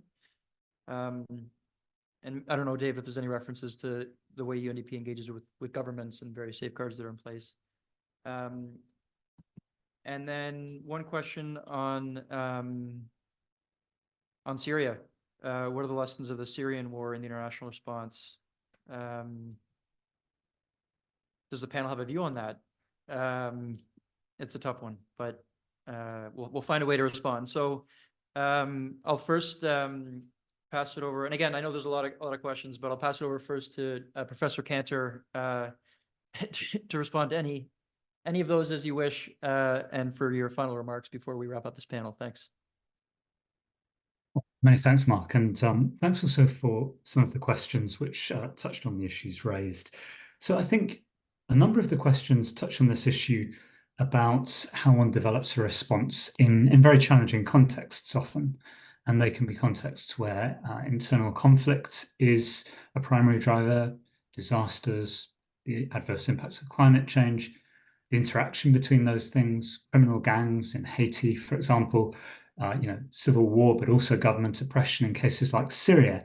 And I think what this really points to is that, whilst tools that have been mentioned by other panelists and by Paola, such as the guiding principles, provide a really useful set of standards, a baseline, a point of reference for, if you like, core IDP laws and approaches. Really what's needed is careful thought in developing, the plans and strategies in a country context, thinking about that these, there isn't really a cookie cutter approach, but thinking very carefully about the various factors that are likely to influence implementation in practice. And in some cases, it may be that, the government simply isn't an interlocutor, the lack of political will is simply absent. And, in those situations, other panelists will be able to talk to the role of international institutions in those settings. But elsewhere, thinking much more creatively about ways in which to engage with the factors that look like they may be barriers to implementing, some kind of adequate response to the situation of IDPs. And again, I think it's important to emphasize that the situation of internally displaced people can be very, very varied, even within one country. Having researched in Colombia for 20 years, there are some communities where displacement happened en masse. They retained a very strong sense of community even in displacement, and there are other contexts where people have been displaced individually. There's a great deal of distrust within communities and so on. So I think thinking very carefully about the ways in which those not just institutional legal dynamics, but also wider political, economic, social dynamics structure the experience of IDPs is vitally important in trying to develop a response as a coordinator. So I hope that's useful. Thank you. Thank you. And thanks again, David, for joining us from the UK. We're grateful to have you here.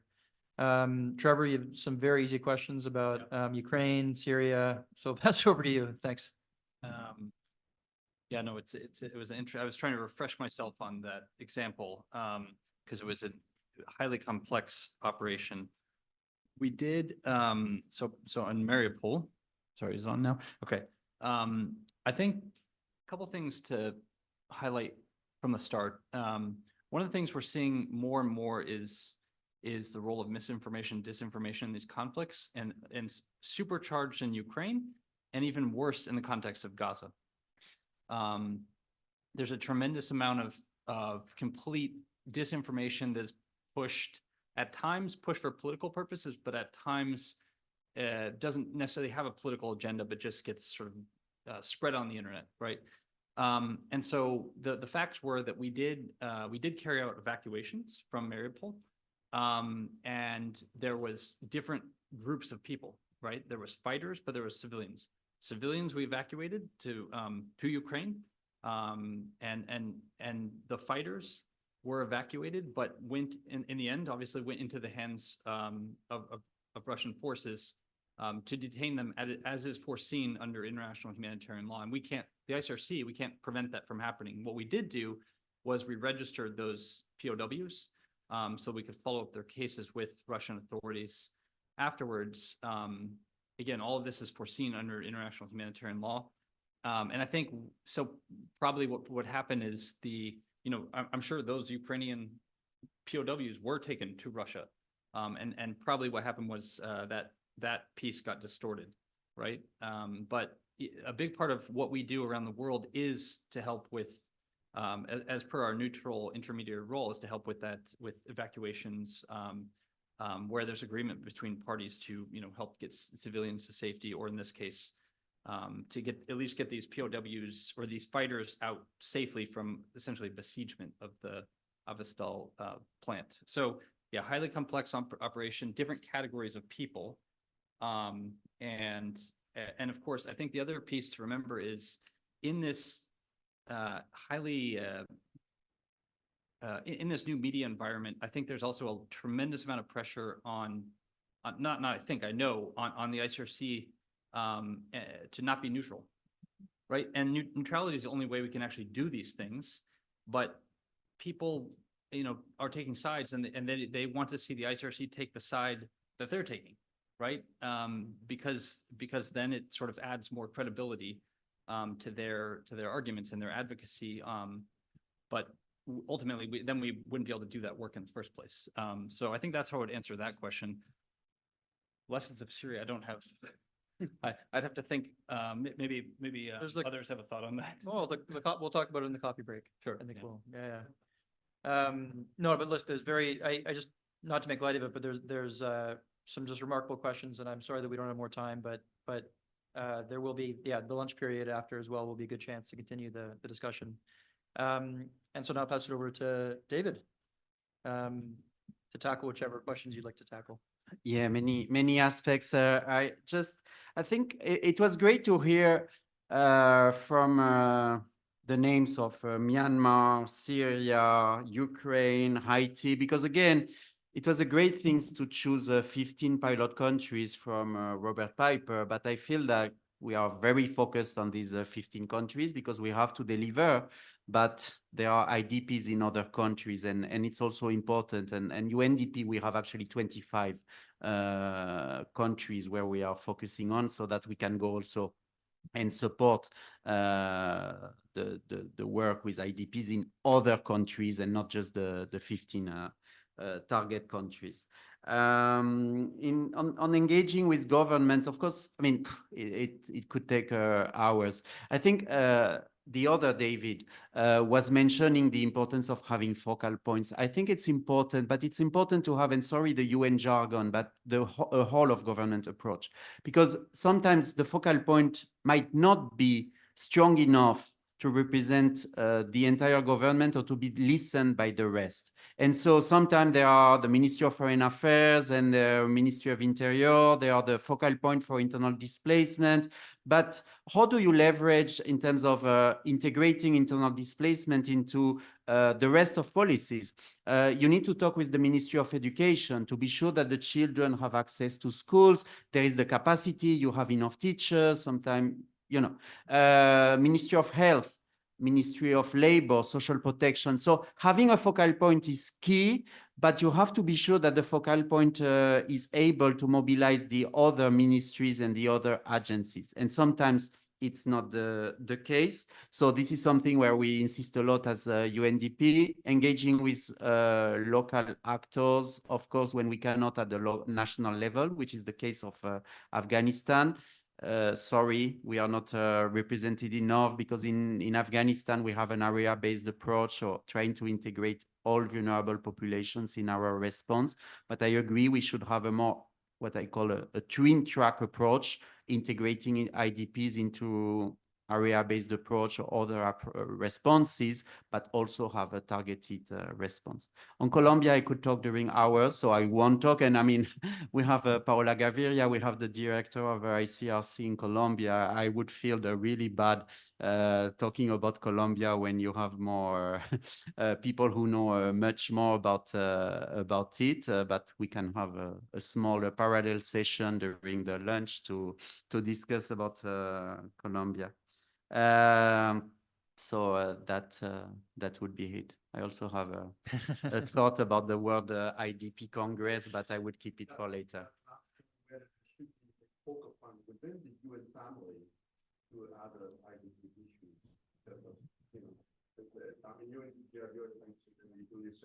We used to do our things when I was working with IOM, but there was no one focal point that was really focusing on implementing the guiding principles, which is there, because often not all governments, like those in Ukraine, have the capacity or people coming together. In case of Afghanistan, it's a protracted displacement, multiple conflicts over the past 40 years, where people just don't do what Ukrainians are doing.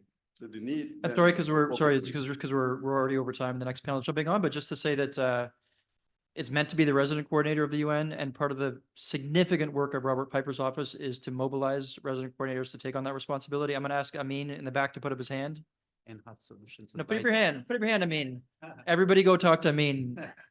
He's going to be there's no, Sorry, I had to put you on the spot, but it's an important role, and I wanted to call on Amin during this session, but we're just out of time.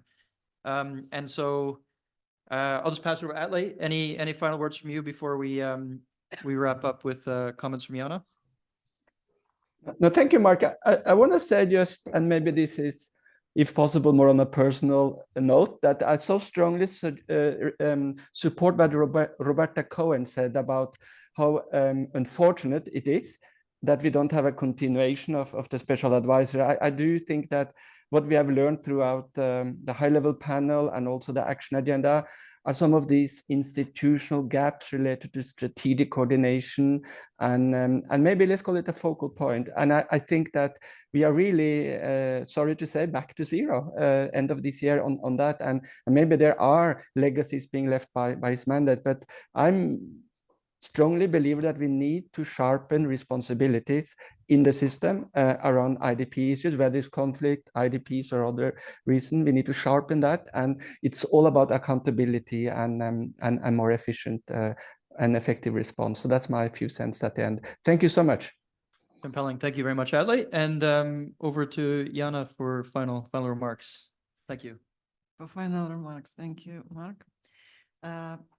I tried to answer briefly, provide my answer briefly. Yes, we believe that the help, it's not enough just now. Also, we know mostly it's not about evacuation, only about evacuation, but about abduction. Yes, abduction, situation with abduction, our children, families and civilians in captivity in Russian territory. We do not that the rights in Ukrainians now territory who now occupied Russians, and yes, we would like to more collaboration maybe and see to the true in the report, especially in from temporary occupied area and Ukrainians who now in the Russians. Thank you. Thank you. Thank you so much. I know we went over time, but it's often like that. And it was a really wonderful panel. I realize I forgot to introduce myself. My name is Mark Yarnell. I'm with the IDP unit. I work at UNHCR on internal displacement in Geneva. And just to say, it was really, on behalf of UNHCR, we've had the chance to collaborate and provide support for this event. And it's been really a privilege and really wonderful to be here, and looking forward to the rest of the day. And now I would ask you to please give a warm round of applause to our panelists here and online. With this second panel. So we'd like to consider the intersection of solutions and protection in a range of different areas, and we'll be looking at different cases among our speakers. And we'll look at particularly urban settings, housing and shelter, local engagement and localization, and of course, throughout the day, consider how we can improve on meaningful participation and engagement. So of course, some of our panelists have a lot of experience in this and will share their thoughts with you. My colleague Abdullahi and I have also done some work on case studies like Somalia. Another colleague and I were working on Mozambique, and these were some of the core issues considering the urban dimensions, which often is not really the focus area of internal displacement, and shelter and community engagement.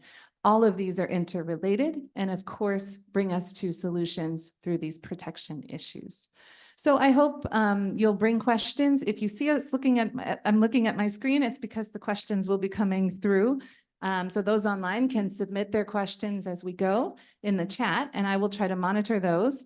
Each speaker will have upwards of 10 minutes, but I will try to put on my professor hat and be strict and keep time so that we do have enough time for conversation.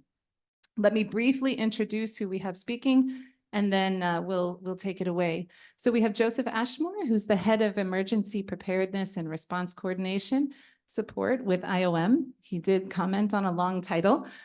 We could maybe add to it if you like, but he'll be giving us perspectives on shelter and housing, and has a long history of working on these issues.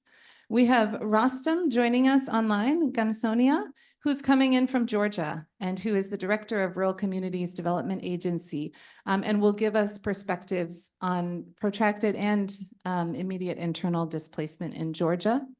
We have Dr. Caitlin Sturridge also online. Great to have you with us. She's a senior research fellow with ODI's Humanitarian Policy Group, and she'll look specifically at the interrelationship of livelihoods, solution and protection, especially thinking about urban settings and local authorities. We have my friend Yerga Asefa here from Tigray, Northern Ethiopia, the Organization for Social Service, Health and Development. And he will look at IDPs' perceptions of solutions, and specifically the role of community engagement in Tigray. And he brought me some delicious coffee. So if you're lucky, we can share it. It's Ethiopian coffee, which is better than the coffee we have in the US. But and then finally, last but not least, we have my dear colleague, Abdullahi Halake, who's Refugees International Senior Advocate for East and Southern Africa. And he has worked on a range of issues and will consider the specifics around the Horn of Africa, including some of the shelter dynamics that we have witnessed in our own work. So we have no shortage of things to share with you. Let me start with Joseph, and I will pass, well, you can use that microphone. I think this one might work. Can you hear me? Good. Thank you so much for inviting me. Thank you so much for this event. I think it's really exciting to be here. I'm going to plunge straight in and talk about shelter settlements and how it links to protection, how it links to solutions, and ultimately the scale of the gaps we're facing in terms of global assistance, global coverage versus the needs that exist.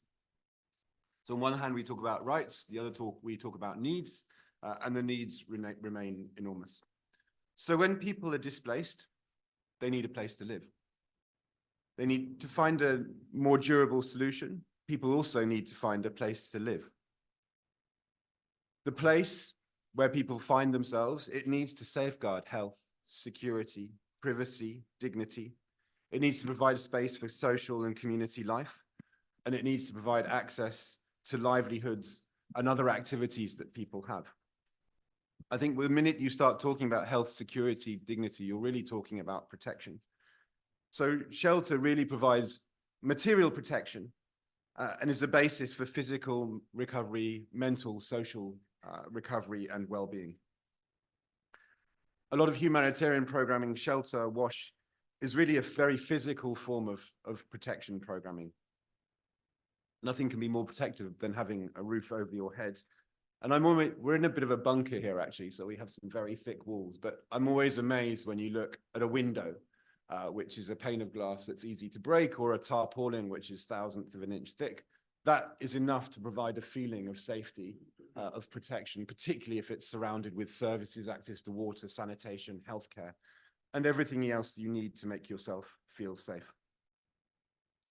For a displaced person, I think no solution is possible without a place they can call home. This might be where they come from when they can return. It may be they may find durable or longer-term solutions in the place where they're displaced to, or in the place where they resettle. For all of those, security of tenure is essential. If you don't have a degree of secure tenure or secure enough tenure, you're always in fear of eviction. You'll never be able to rebuild your life, your home, your livelihoods, and your community. So what do we mean by shelter assistance, and what's the needs? Well, if you look at the global appeals for 2023, 92 million people needed shelter. The appeals targeted 32 million of those for a mixture of reasons. The number's far less because we can't reach everyone. We don't have enough resources. We don't have the capacity. We assume some people will self-recover. Obviously, the primary responders in all responses are the affected people themselves. People themselves are the ones who are the primary people who respond, build their houses, rebuild their communities, rebuild their society. But in terms of shelter assistance, we assisted only 20 million of those 90 million people. And most of them was with NFI. So most of them, we said, here's a blanket, here's a kitchen set, here are some basic items. With that, we said they'd been assisted. Only 8% did we meet with a meaningful shelter assistance.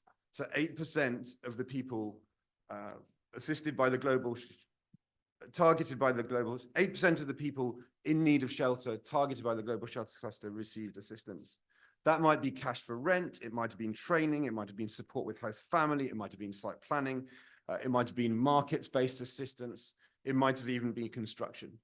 But we're really in a situation where we're able to assist minority people. In summary, I think shelter provides protection. It's shelter, settlements in which shelters are, the land they're on, form an essential part of any solutions. If you don't have somewhere to be call home, you really have not found a solution. We're woefully short of meeting those needs. We really need the support of academia.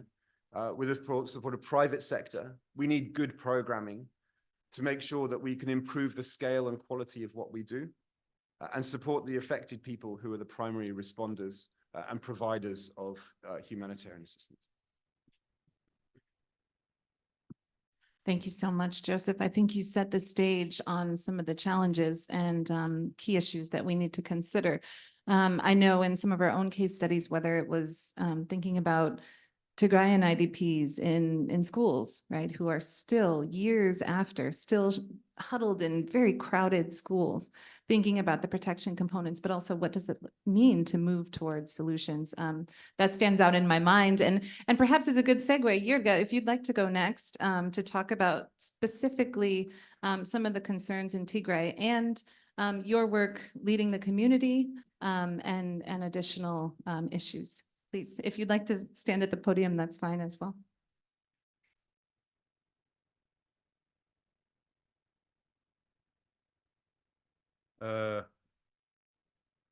Thank you very much, especially my word of thanks to Refugee International, with special thanks to Sarah for this opportunity. My organization works in 1994, 30 years ago, on HIV prevention. And we were especially focused on development activities till November 2020. November 2020 was war started in Tigray. Then the IDP issue came. We never been in an emergency situation, and me and my organization were new, and we were not able to know what to do and how to do. But we saw people arriving to the city called Maqala for protection. And without knowing what we are doing in terms of the UN standards, principles, and guidelines, we start to respond by mobilizing the community. We convert schools into IDP sites because the big elephant that are responsible to respond were not there. Like there was no UNHCR, there was no IAM, there was no any international NGO ready to respond. But people were there on a street. So we mobilize the community. We convert schools into IDPs. We were able to open 27 camp-like setting, which were schools converted into IDP sites. And there was no food by the organization, but there was food because of the community. There was no clothes from the organization, but there was clothes donated by the community to the IDPs. So I become able to say protection without participation of community doesn't bring a real solution. So for me, the first protectors and are the community. So empowering community is a source of a perfect protection for IDPs. Then last Friday was our 121 week of meeting with IDP leaders in the city that I live, and maybe 100 of them, I led them every week. Why we organize IDP forum is because of two reasons. One, we realize the schools are scattered. Some schools were near to the community, and the schools were able to get some assistance from the community because of they are near to the community. Some schools were far, isolated from the community, and IDP were continue suffering lack of food and other Then we establish a committee in each IDPs sites, and we form a forum. We call it IDP Leaders Forum, to discuss every week which school has excess resource to share to other schools. And we were effective. And we were doing this with no any budget. Almost after 7 months or 8 months, thanks to UNHCR and IOM, they start visiting us and talk to us and believing in our capacity to work with them.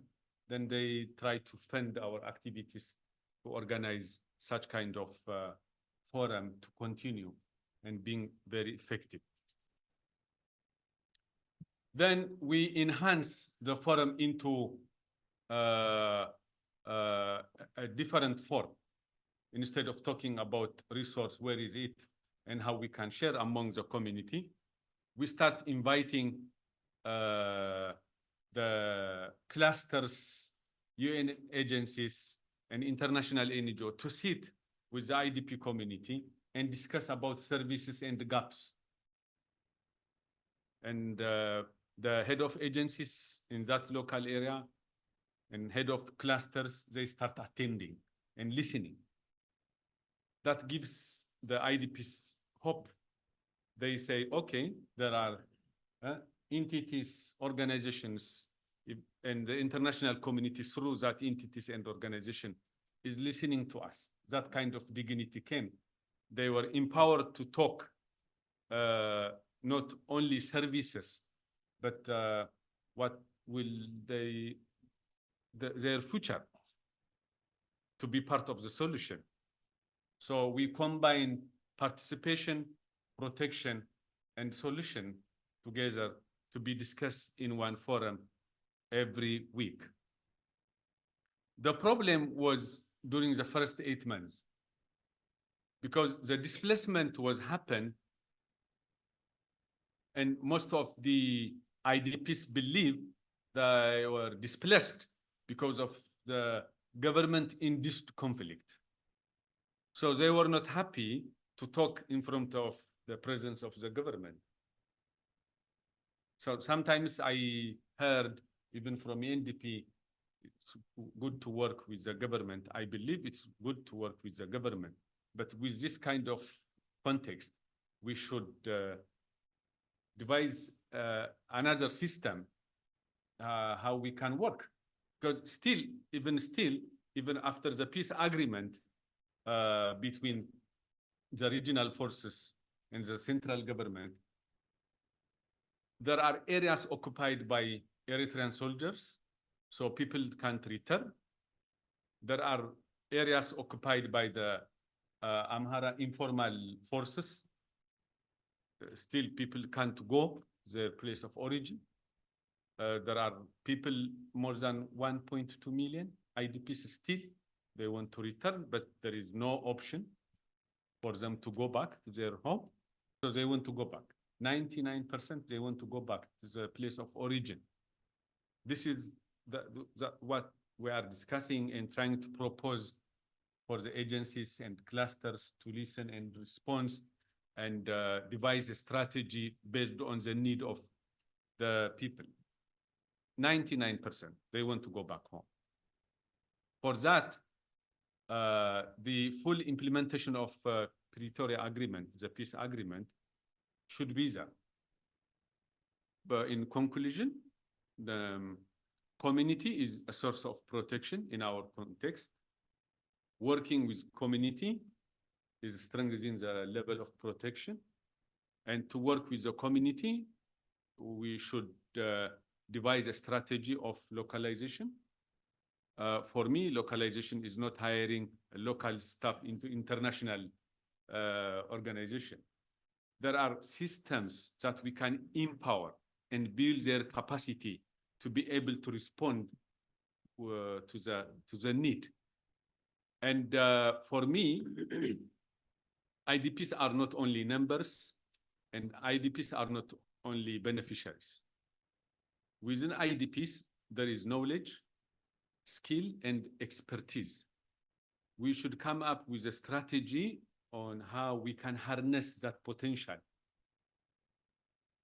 to translate into, their expertise and knowledge into solution, into long-lasting solution.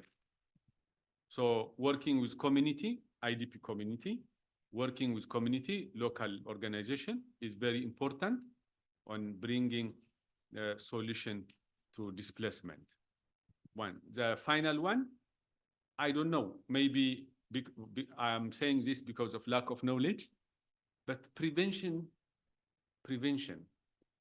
I don't see much investment on prevention of conflict. I don't see that.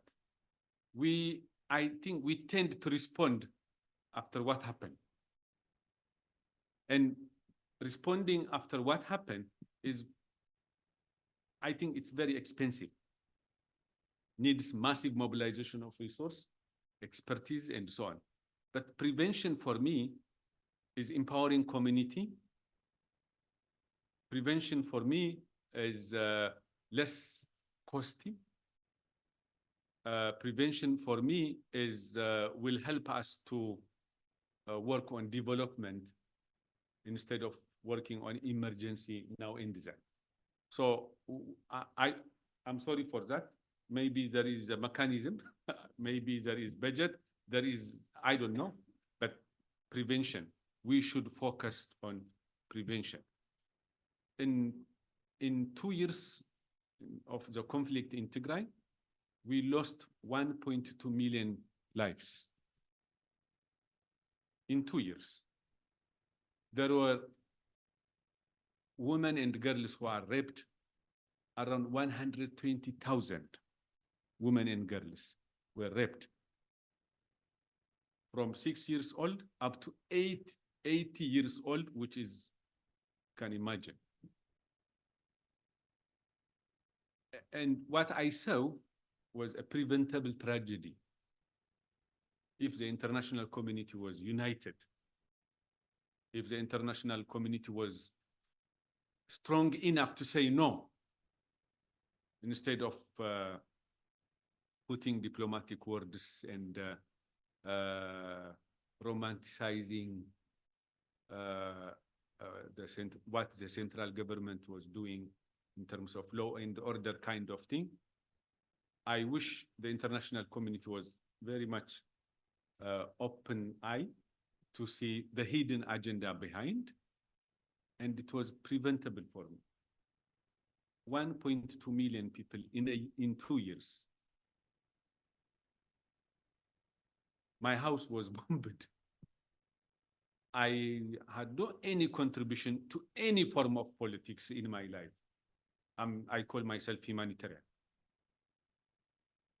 But I lost my friends. I lost my families.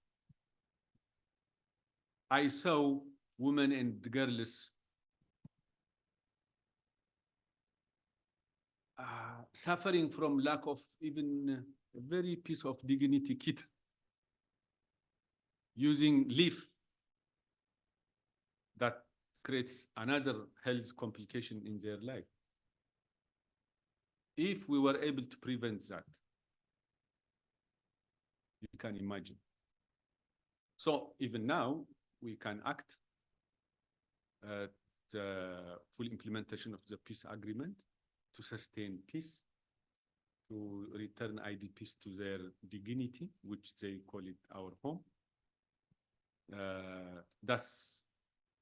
But community has a capacity, that's the bottom line, to respond.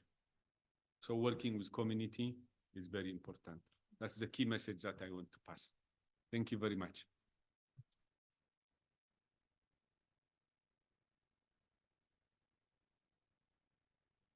Yurga, thank you so much for your powerful comments, for your dedication. And I think about when I talk to my students about how to understand this magical word protection and what does it mean. It's very hard to grasp in the humanitarian space, but when you said, the community is a source of, that's protection, investing in it, that really stands out to me. So thank you for your comments and your dedication. I want to turn to Rostam online. in hopes that he can also offer some lessons from his community in Georgia. And in the interest of time, I will let him jump right in. Go ahead, Rustam. Thank you, Sarah. I am really grateful for the opportunity to be here. And I would like to share some of our experience working with ecological migrants and the people displaced due to climate-related disasters, as there are over 300,000 IDPs in Georgia. Among them, over 18,000 are ecological migrants or environmental migrants. And with different organizations, we work with the ecological migrants and the IDPs all over the country. And what we have conducted some research on IDPs, and during this our sorry, there is some our research, we found out that IDPs, oh, sorry, IDPs have are faced with number of problems concerning the land entitlement, concerning the housing. The problems of IDPs are neglected by the national government and are not on the agenda of international organizations as well. And during the findings, we found out that the IDPs voiced their needs, that they have no information about their rights. They have no information about the existing programs of the government programs or programs of the international organizations. And in the spontaneous migration still continues, and the IDPs cannot receive the state, are not entitled to state programs. Existing relocation framework does not ensure access to basic services and human rights for IDPs, and therefore the IDPs are not fully fledged members of the communities. That's why the solutions that we are looking for lie based on the needs of IDPs, and we implemented number of projects are being implemented with ecological migrants, people that are replaced due to climate-related disasters. And what we do actually is establishing an information system of IDPs, working with the municipalities and regional governments to establish programs for ecological migrants that will address their needs. An information center for IDPs has been established where IDPs can receive their trainings before relocation and after the resettlement in other areas. Also, there is a need, and together with policymakers, we are working on improving the legislative framework for ecological migrants. This is so far what is being done in Georgia, and this is the context in our country.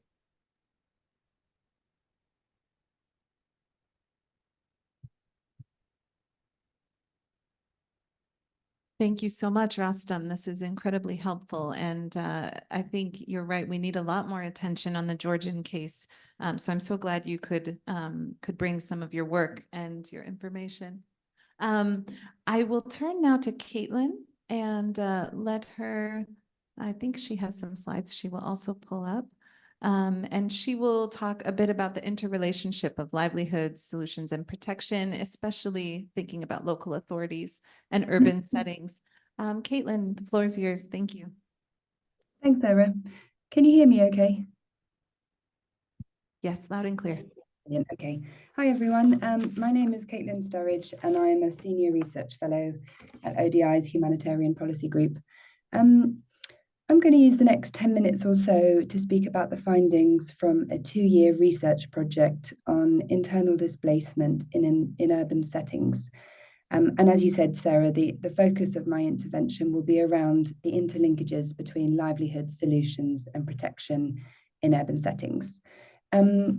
So if you wouldn't mind skipping to the next slide, I'll start by giving you a quick background to the project.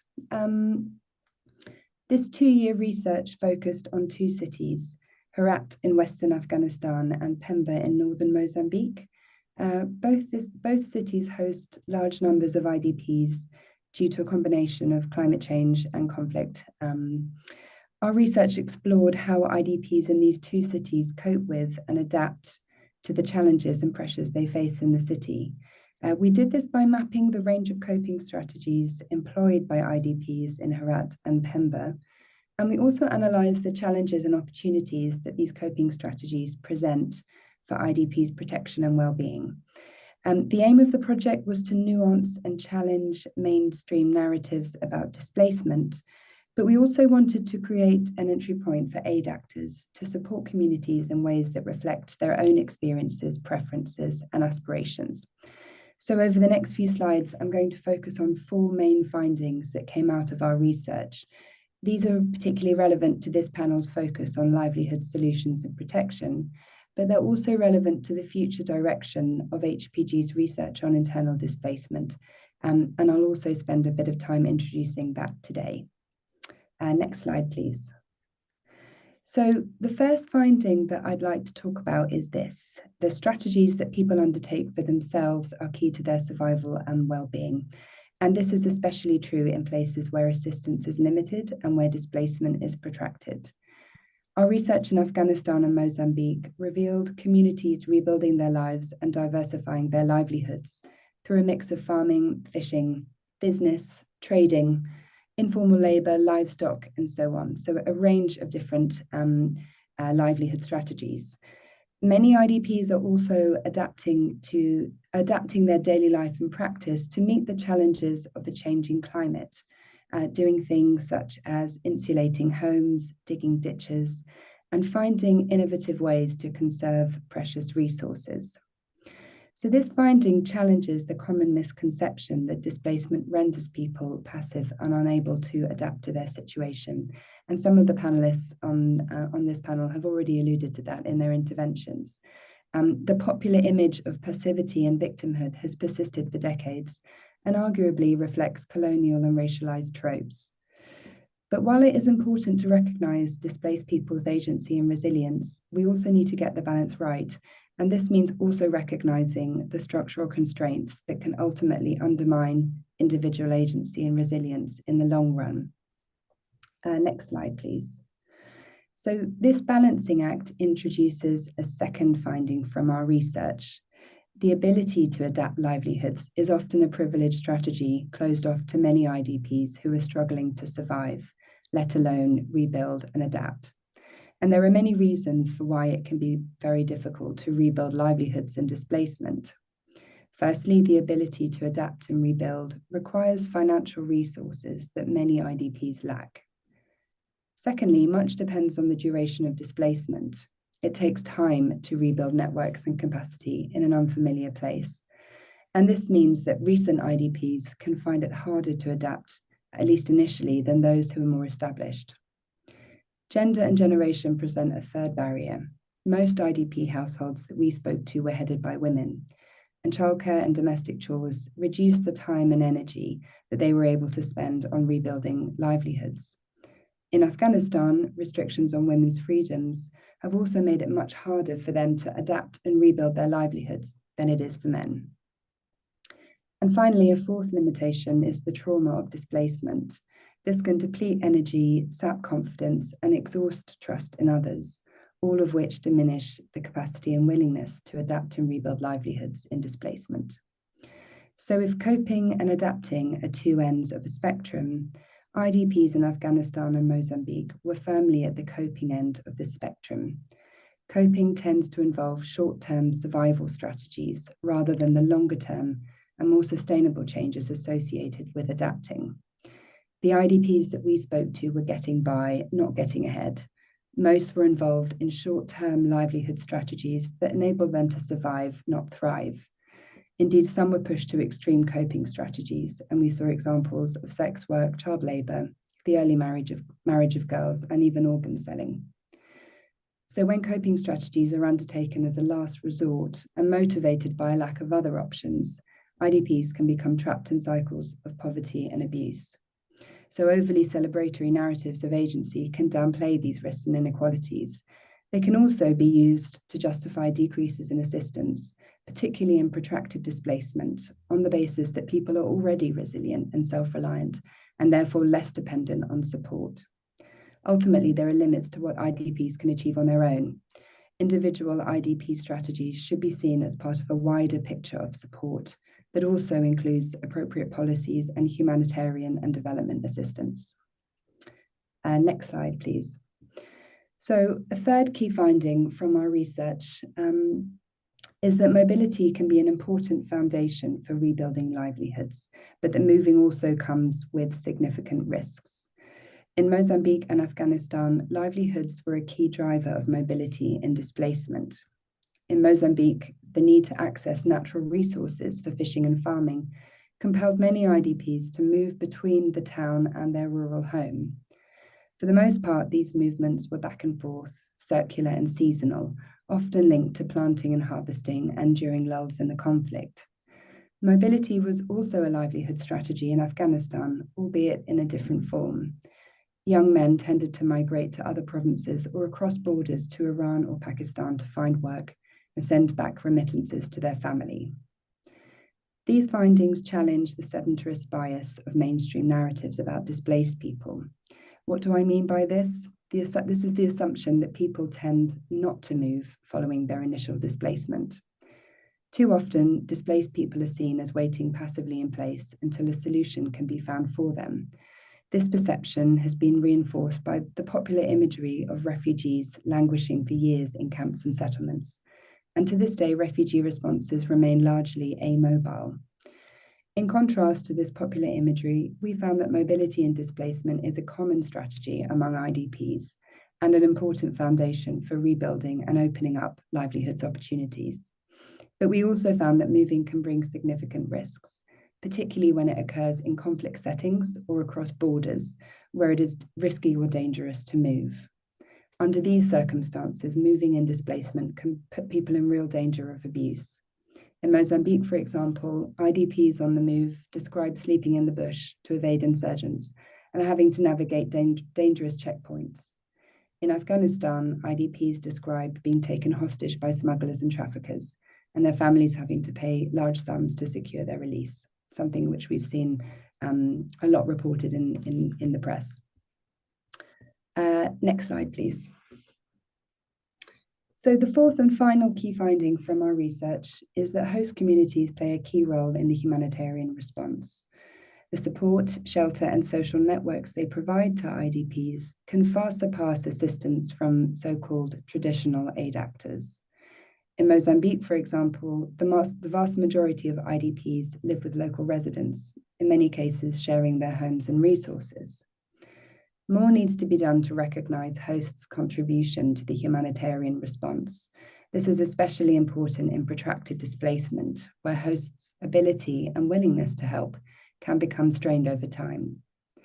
Extending aid and assistance to hosts is one way of recognizing their contribution. Greater transparency about how much and what kinds of assistance IDPs receive is also important to avoid tensions with host communities, who may otherwise feel excluded. Next slide. So building on these research findings, we're launching a new 3-year research program, which will generate innovative and long-term thinking around some of these gaps and blind spots. Our research will take as its starting point the finding from the independent IDP review commissioned by ESC that IDP livelihoods should be a priority and not an afterthought.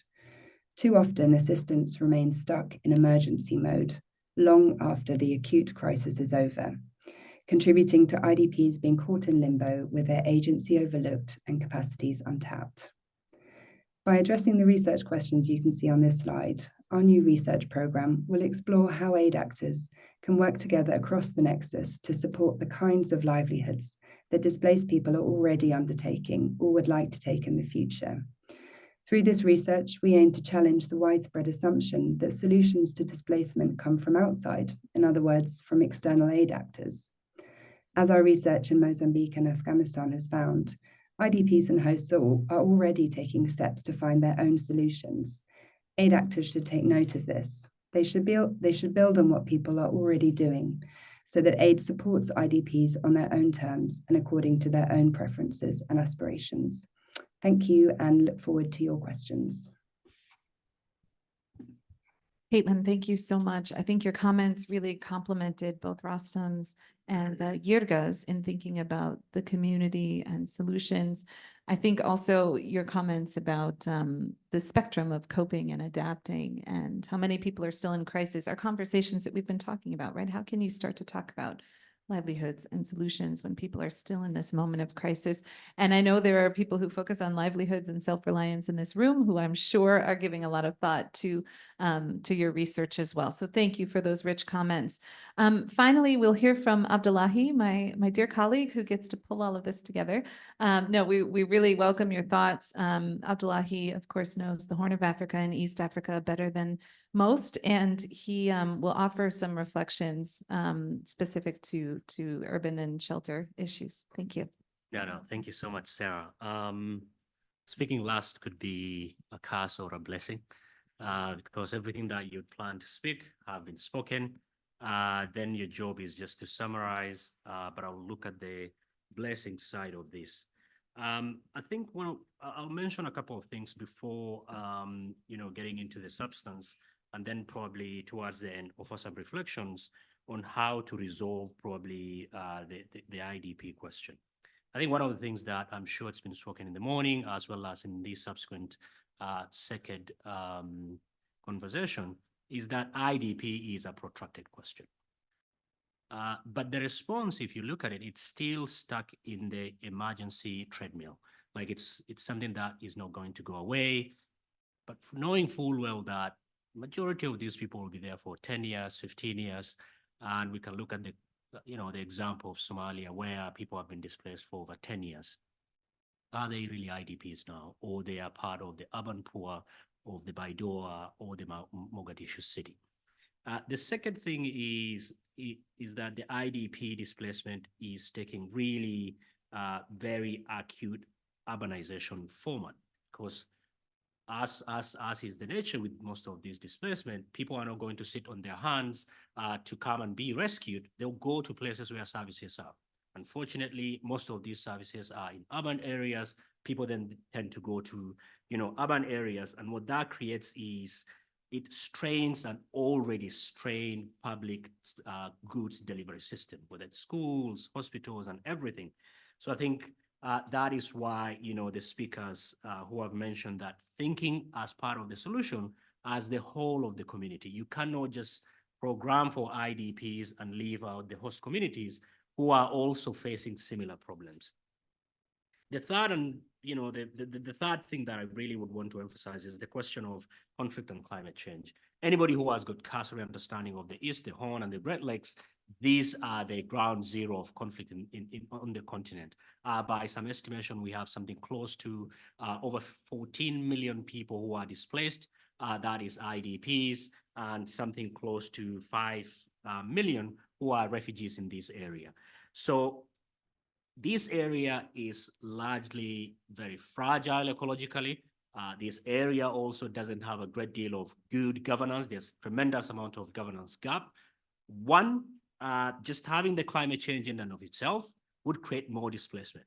But when you add conflict, like the one in Somalia, like the one in Ethiopia, like the one that is going on in Sudan, you're going to generate more people who are going to be displaced inside the country and outside the country. Like in the case of the Horn as well, again, because of a very delicate ecological system, traditionally, most of these communities are predominantly pastoralist. So when you have your entire livelihood dependent on pastoralism, and you experience what they experienced over the last couple of seasons, 5 uninterrupted, drought season, you'll have your livelihood destroyed. And these people who have, for generations relied on livestock now are into the cities. They are not skilled enough. They do not know what to do. Sometimes as a coping mechanism, they send women and children to go and be part of the IDP ecosystem, and the parents, stay behind to be the men mostly to take care of, their farms or whatever is left. The final one, in terms of the reflection, is the question of housing, land, and property rights. A lot of the time in the emergency setting, these pretty boring issues do not come up. And then, you go and construct IDP sites and you realize that they do not have the tenure to that land. In the case of Somalia, in the case of the DRC, and even in the case of Ethiopia, what you have is multiple land tenure system where, you have got the formal tenure system that is registered and all that, and others that are not registered. And then these IDPs have to be displaced again. So you have to begin thinking about durable solutions from the start, at the beginning of the displacement. It cannot come at the end or, this is a development phase. We cannot deal with it now. If you do not address housing, land, and property rights at the beginning as part of the durable solution, you'll not be able to address this. In terms of how can, IDP situations be resolved, I think one of the things that we need to begin thinking is area-based planning, where now it's not a question of your status, but it's the question of the vulnerability. Here, what I mean is, instead of using the cluster system for all it's worth, I think thinking about the area, thinking about the host communities, as well as the IDPs would be a useful way of trying to address the problem. The other way of thinking around this is the question of localization. I cannot emphasize more enough how Yergas, explained, because if you do not think that the community is a source of solution, as a source of protection, has residual knowledge of, the climate, the local politics, and everything that goes with resolving the problem, then you're not going to resolve this problem by just being on, short-term, one-year funding cycle that only addresses one element. For instance, in the DRC, where me and my colleague Devin spent some time early this year in January, you have, series of IDPs where each cluster is addressing, a specific lines of needs. GBV cluster doesn't speak to, let's say, livelihood, doesn't speak to other, clusters. And then you have somebody who, came probably from work 2 weeks to Goma, and then because they do not have adequate livelihood, they have to get out of their camp to try and go and get firewood that they can use. Some sell, some use it for their daily use, and then they are being raped. There's somebody who, came from another place to Goma. On their way to Goma has been raped. Now she's in the IDP camp, just because we didn't coordinate in the way we will do the delivery of aid, where livelihood as well as GBV was not coordinated. This person is put in another cycle of trauma. Finally, I think I just want to put emphasize the question of climate change when it comes to the Horn of Africa. I think there are some estimates that put an increase of temperature around 0.5% could lead to an increase of 10 to 20% in violence or conflict. And in the Horn now, the temperature is increasing between 1 to 2%. So what you are seeing is, yeah, sure, already what we have in terms of displacement is high. What the data is saying to us is that this will increase. And therefore, are we as a group within the humanitarian space meeting the moment, meeting the need, considering how difficult it is? We're talking about Ethiopia, conflict erupted in November 2020. We are still dealing with the residues of that. It is not going to go down, it only goes up. But our response are still very much at the prefab stage, very much, trying to plan on the margins, trying to plan with 1 year cycle while still in the emergency situation. We're not going to resolve, the IDP question with the current model that we have, and that model really, it needs to be rethought, like yesterday. I'll stop at that in the interest of time and be able to entertain questions. Thank you. Thank you, Abdullahi. Can you tell he used to have a radio show? He's very comfortable with the microphone and very articulate. No, I appreciate some of the cases you drew upon, both from your own research and from colleagues. And I think it helps lay out some of the continuity between the climate and conflict related, which, whether we're looking at in Tigray or Mozambique or Somalia, it's often, in reality, it's hard to separate because they do compound and exacerbate one another. As we are already at 1:15, I want to encourage those online to go ahead and submit your questions, and they will be passed to me, and I'll do my best to pass them to our panelists, and we will open it up to the room. I will give the first question to a very well-known name in this space, Erin Mooney, who's a leading thinker on internal displacement, and let her offer just any comments and reflections. Great, thank you. I think the first comment is relief in that what all of the speakers have touched upon really hit some of the key findings of the independent review of the humanitarian system that was launched a couple of weeks ago, and I was asked to speak to a little bit. Of course, can't summarize all the findings.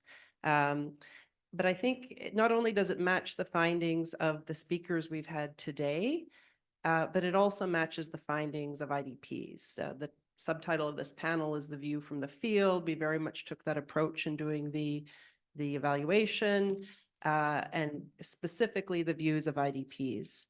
Of the more than 2,000 people we directly spoke with, over 1,500, so 70% were IDPs, persons at risk of displacement, returnees, host communities. And we need that sort of bottom-up approach to be able to have the system that addresses their needs. What did they say? I can't go into all the details, but just want to highlight 3 key issues. Protection and security are essential to solutions. That should go without saying, but does need to be repeated. IDPs very strongly were calling to not be dependent or seen to be dependent on humanitarian assistance. They were appealing for a solutions-oriented approach as early as possible from the start, and specifically for livelihood support, so things as basic as seeds and tools. And yet at the same time, because they are not in their place of origin, there is a need to often have specific strategies to address the needs of IDPs. So simply giving them seeds and tools, if they don't have access to land in the place where they're living, so housing, land, and property rights, as Abdullahi has mentioned, is absolutely essential and requires that sort of IDP-specific lens to looking at humanitarian assistance and solutions. And that's something we found often humanitarian and development responses are quite IDP blind in terms of that specific need. And then a third key point is they really appealed for the humanitarian and development communities to listen to IDPs. First off, to inform them. Often they didn't even know about the programs that were meant to help them, but then to listen to them. And that has to really approach sort of 3 different, let me just mention 3 ways going forward for that. One is to really go beyond consulting IDPs. There's lots of committees set up, there's focus groups, and often IDPs complained every different organization or NGO that comes has to set up their own committee. And so we have this plethora of committees that often are undermining, as Jurgi said, existing structures that more or less were functioning well and should be built upon. So there was a real feeling to go beyond not just setting up the committees, but when these committees or some kind of mechanisms are there to take into consideration IDP's views even when committees were set up, IDPs would say, well, it's a waste of time. We even just stopped coming, or we threw our vests away, a group said, or we gave really specific, useful recommendations for how a livelihoods project, for instance, would be done that would work for them, and they were ignored. So, I mean, consultation can't just be for the sake of it, but has to have course correction and informed policy. The second way forward, go beyond camps.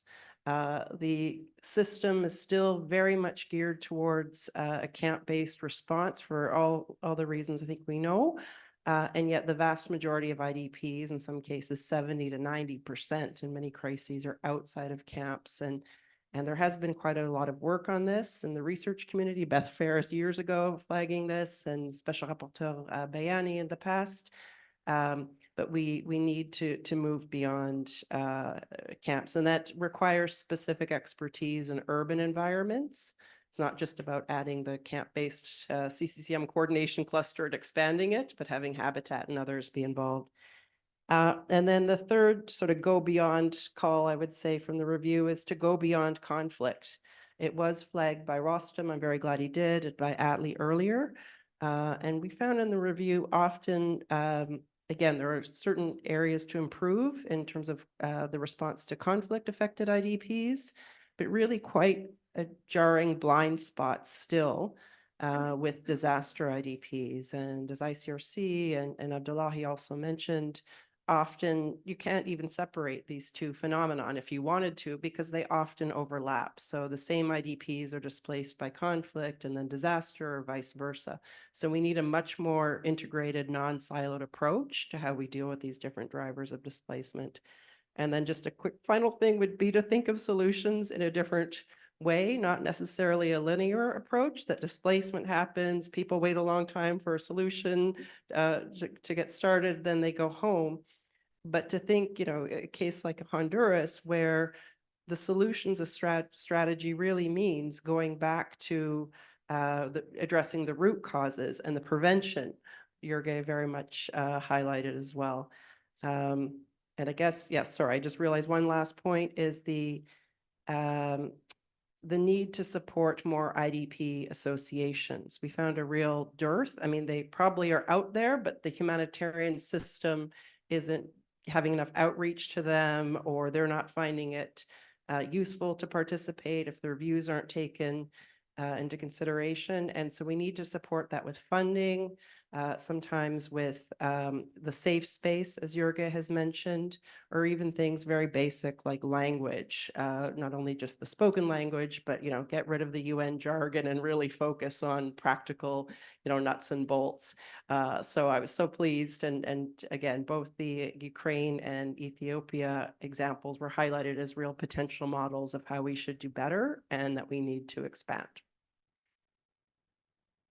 Thank you so much, Erin. There's so much to chew on there. So we will probably try to stay as close to the proper finish time. I know better than to mess with lunch, which is at 1 o'clock, and we have a few more things in store for you after this. But let me take some questions from the floor. I have one that's come in online. I think we'll follow Mark's example and take a group. And if the panelists want to kind of listen and think about which ones are relevant to them, we'll do it that way. So please raise your hands. Carrie, 2 and 3, and Masood will bring you a microphone. Thank you so much to the panel. Really interesting discussion. I'm Carrie Diener, the Executive Director for the Refugee Self-Reliance Initiative. And my question is, well, I think it could be taken by several panelists, but I'm really interested in this connection around livelihoods, especially in the urban space, and some of the really emerging modalities for that. So I'm wondering if you could speak to that in terms of what you've seen working really well, and also where there are some knowledge and research gaps on the transition from rural livelihoods into urban spaces for many of the IDPs. Thanks. Great, we'll take a couple more. Yep.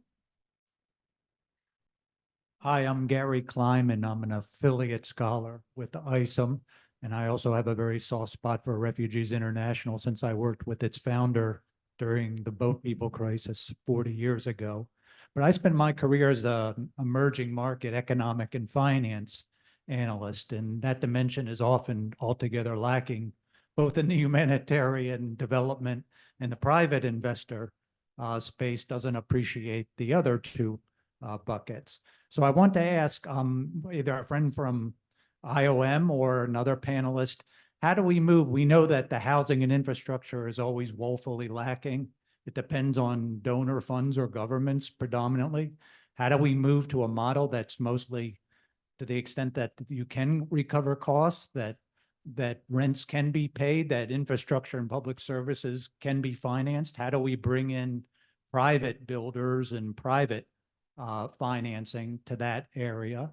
And our friend from Tigray, as you know, I mean, the finance minister, we have the IMF World Bank here in town, a few blocks away. The finance minister is now asking, the IMF for $3 billion debt relief because they've already defaulted on a bond, $25 billion reconstruction program. Where do refugees and IDPs fit into this calculus, if at all, and how can we raise its profile? Great, thank you. Excellent questions. And one more in the back. Hello, my name is George Devendorf. I work with Church World Service, and I have a question for Rostam. And Church World Service has had the privilege of working alongside RCDA in recent years, and I'm really intrigued by the work they're doing because it strikes me as somewhat anticipatory. We have the spectrum of displacement between forced and voluntary relocation, and a lot of, I think, RCDA's work falls somewhere in the middle there. It's a bit anticipatory. And so my question for Rostam, but also for others, is what are you finding is working well, and what continues to be, let's say, some of the major obstacles in trying to facilitate that slightly anticipatory support to communities that are seeing their vulnerability increase, particularly in the face of climate change impacts? Fantastic. Thank you. We actually, Rostam, we have another question online that will probably go to you because they're curious about Georgia. They said, would it be possible to hear more practical examples of fostering social economic integration of environmental IDPs and host communities in Georgia? I want to give Rostam a chance to offer a few comments. I know we are about at time, and then we'll let the other panelists offer any closing thoughts. Please, Rostam, thank you. Thank you, Sarah. And thank you for such interesting questions. I would like to say that the over 3,000 settlements and 400,000 people are under risk of displacement in Georgia due to climate-related disasters. That's why within the frame of our projects with Church World Service supported and other donor-supported projects, we work in two communities, in several communities, in the communities where the ecological migrants, environmental migrants are settled, and in the communities where there is a potential migration of people due to risk of climate-induced disasters. So this is a very complex work, and we are, and the IDPs are facing a number of problems at the places of resettlement. One of the biggest problems that they are not entitled to land. They do not have the land in their ownership. They do not have in their own ownership the housing that they were provided. So their rights for ownership on land and housing are not protected. And our projects are aiming to work with the local municipalities, regional government, with the decision makers to provide these people with the opportunities of land ownership and house ownership. That is not very difficult to do if there is a political will and no corruption is involved. And on the other hand, many ecological migrants are not subject of government assistance programs because many people are leaving the disaster-prone areas due to spontaneously are leaving, and they are not subject to government assistance programs and are left without any assistance in the areas where they have been resettled.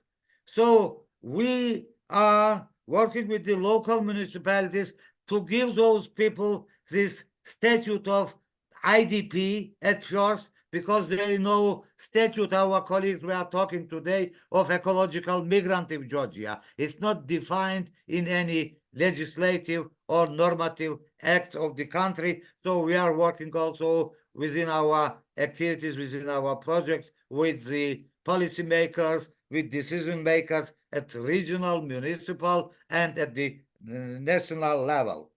Also, what we see is necessary, and the ecological migrants and IDPs voice themselves that there is a need of retraining. If there is a planned relocation, that the people should be trained before relocation. They should know what are the economic or social opportunities in the area where they will be resettled. But those who are going to live spontaneously are living. Then they also need to be trained. And for this purpose and consultation and information, we have established in the communities where there is a big potential of migration due to disasters, information and consulting centers where the experts provide them with about the information about the government programs, about the programs of international organizations, about their rights and their obligations also. Also, it's, you see, as I mentioned during my presentation or my remarks, the interest of ecological migrants are not on the agenda of the national government, neither on the agenda of donor communities. So we try to advocate and make visible and to show and voice their needs at the high level. We, let's say, presented our research findings to the UN rapporteur on the platform for disaster displacement and other international and national organizations. So what we need is also, and the IDPs and ecological migrants voice their needs. After 5 or 10 years, it's enough to provide with humanitarian aid.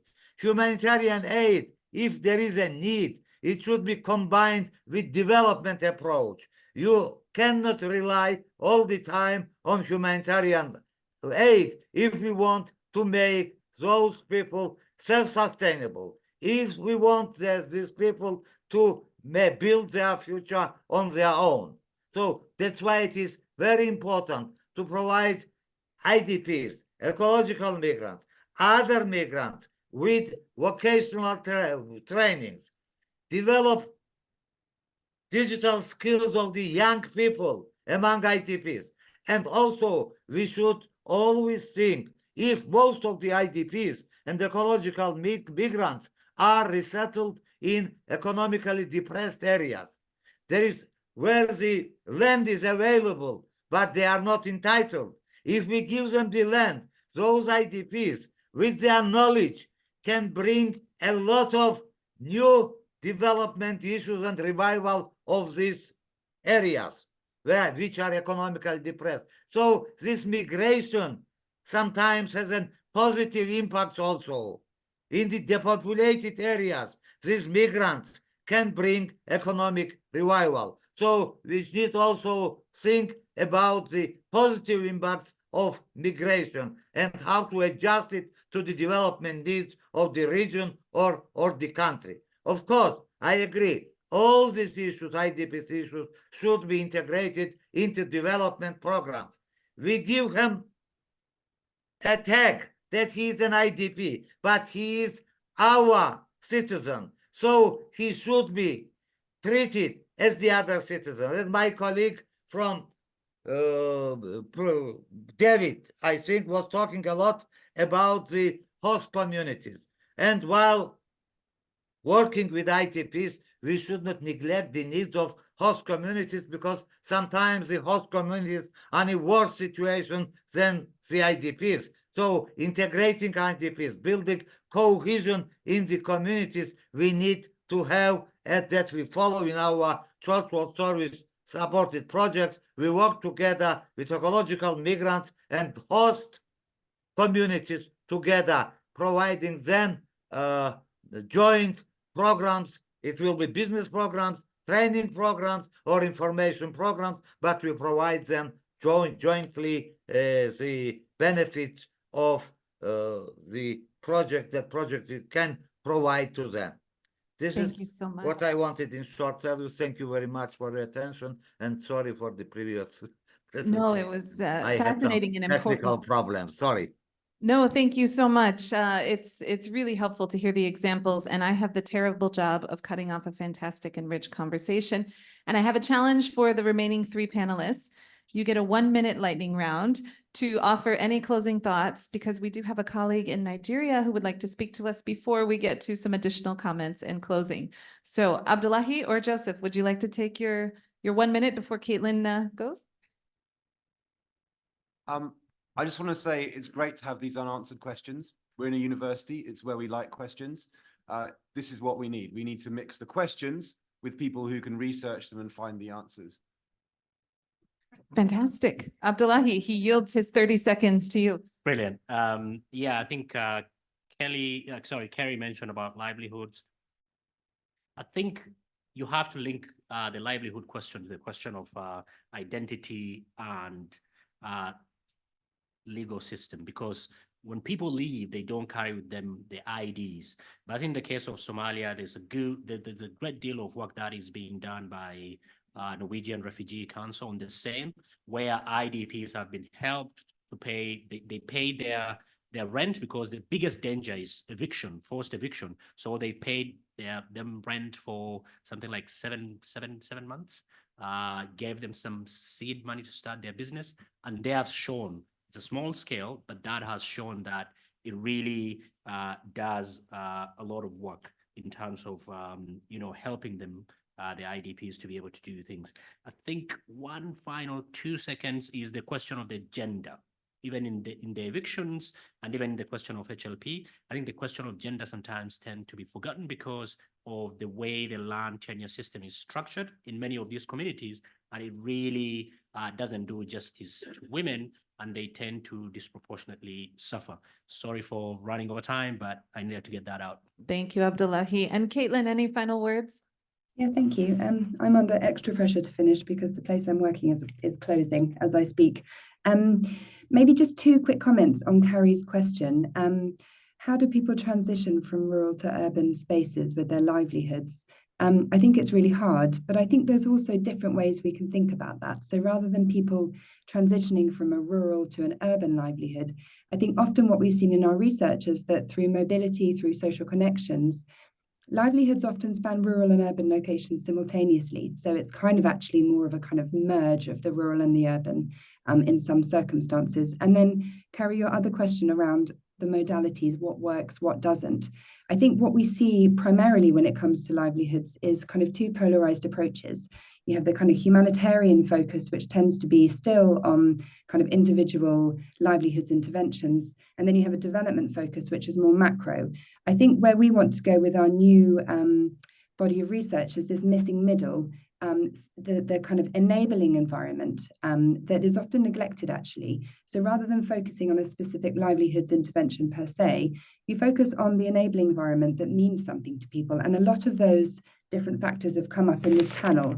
So things around rental subsidies, unpaid care work for women, transport subsidies, social connections, those kinds of things, which kind of in and of themselves are not necessarily a kind of your classic livelihoods intervention, but they are the enabling environment that enables people to build a livelihood in the way that they want to, rather than in the way that aid actors want them to. So I'll finish there. Thank you. Thank you, Caitlin. Hopefully you can get out before they lock you down. Please, everyone, give a warm thank you to our panelists.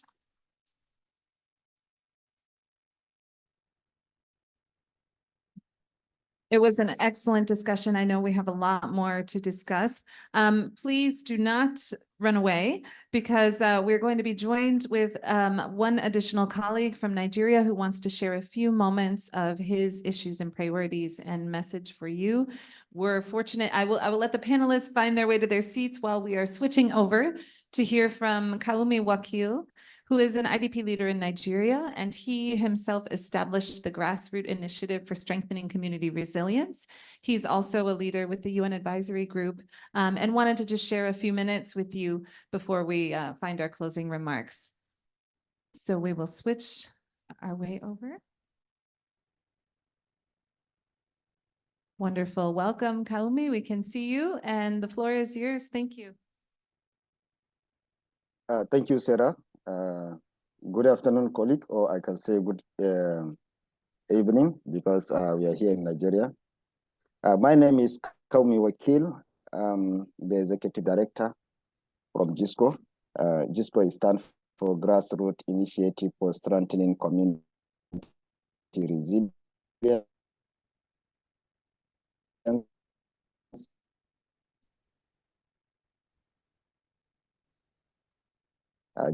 GISCO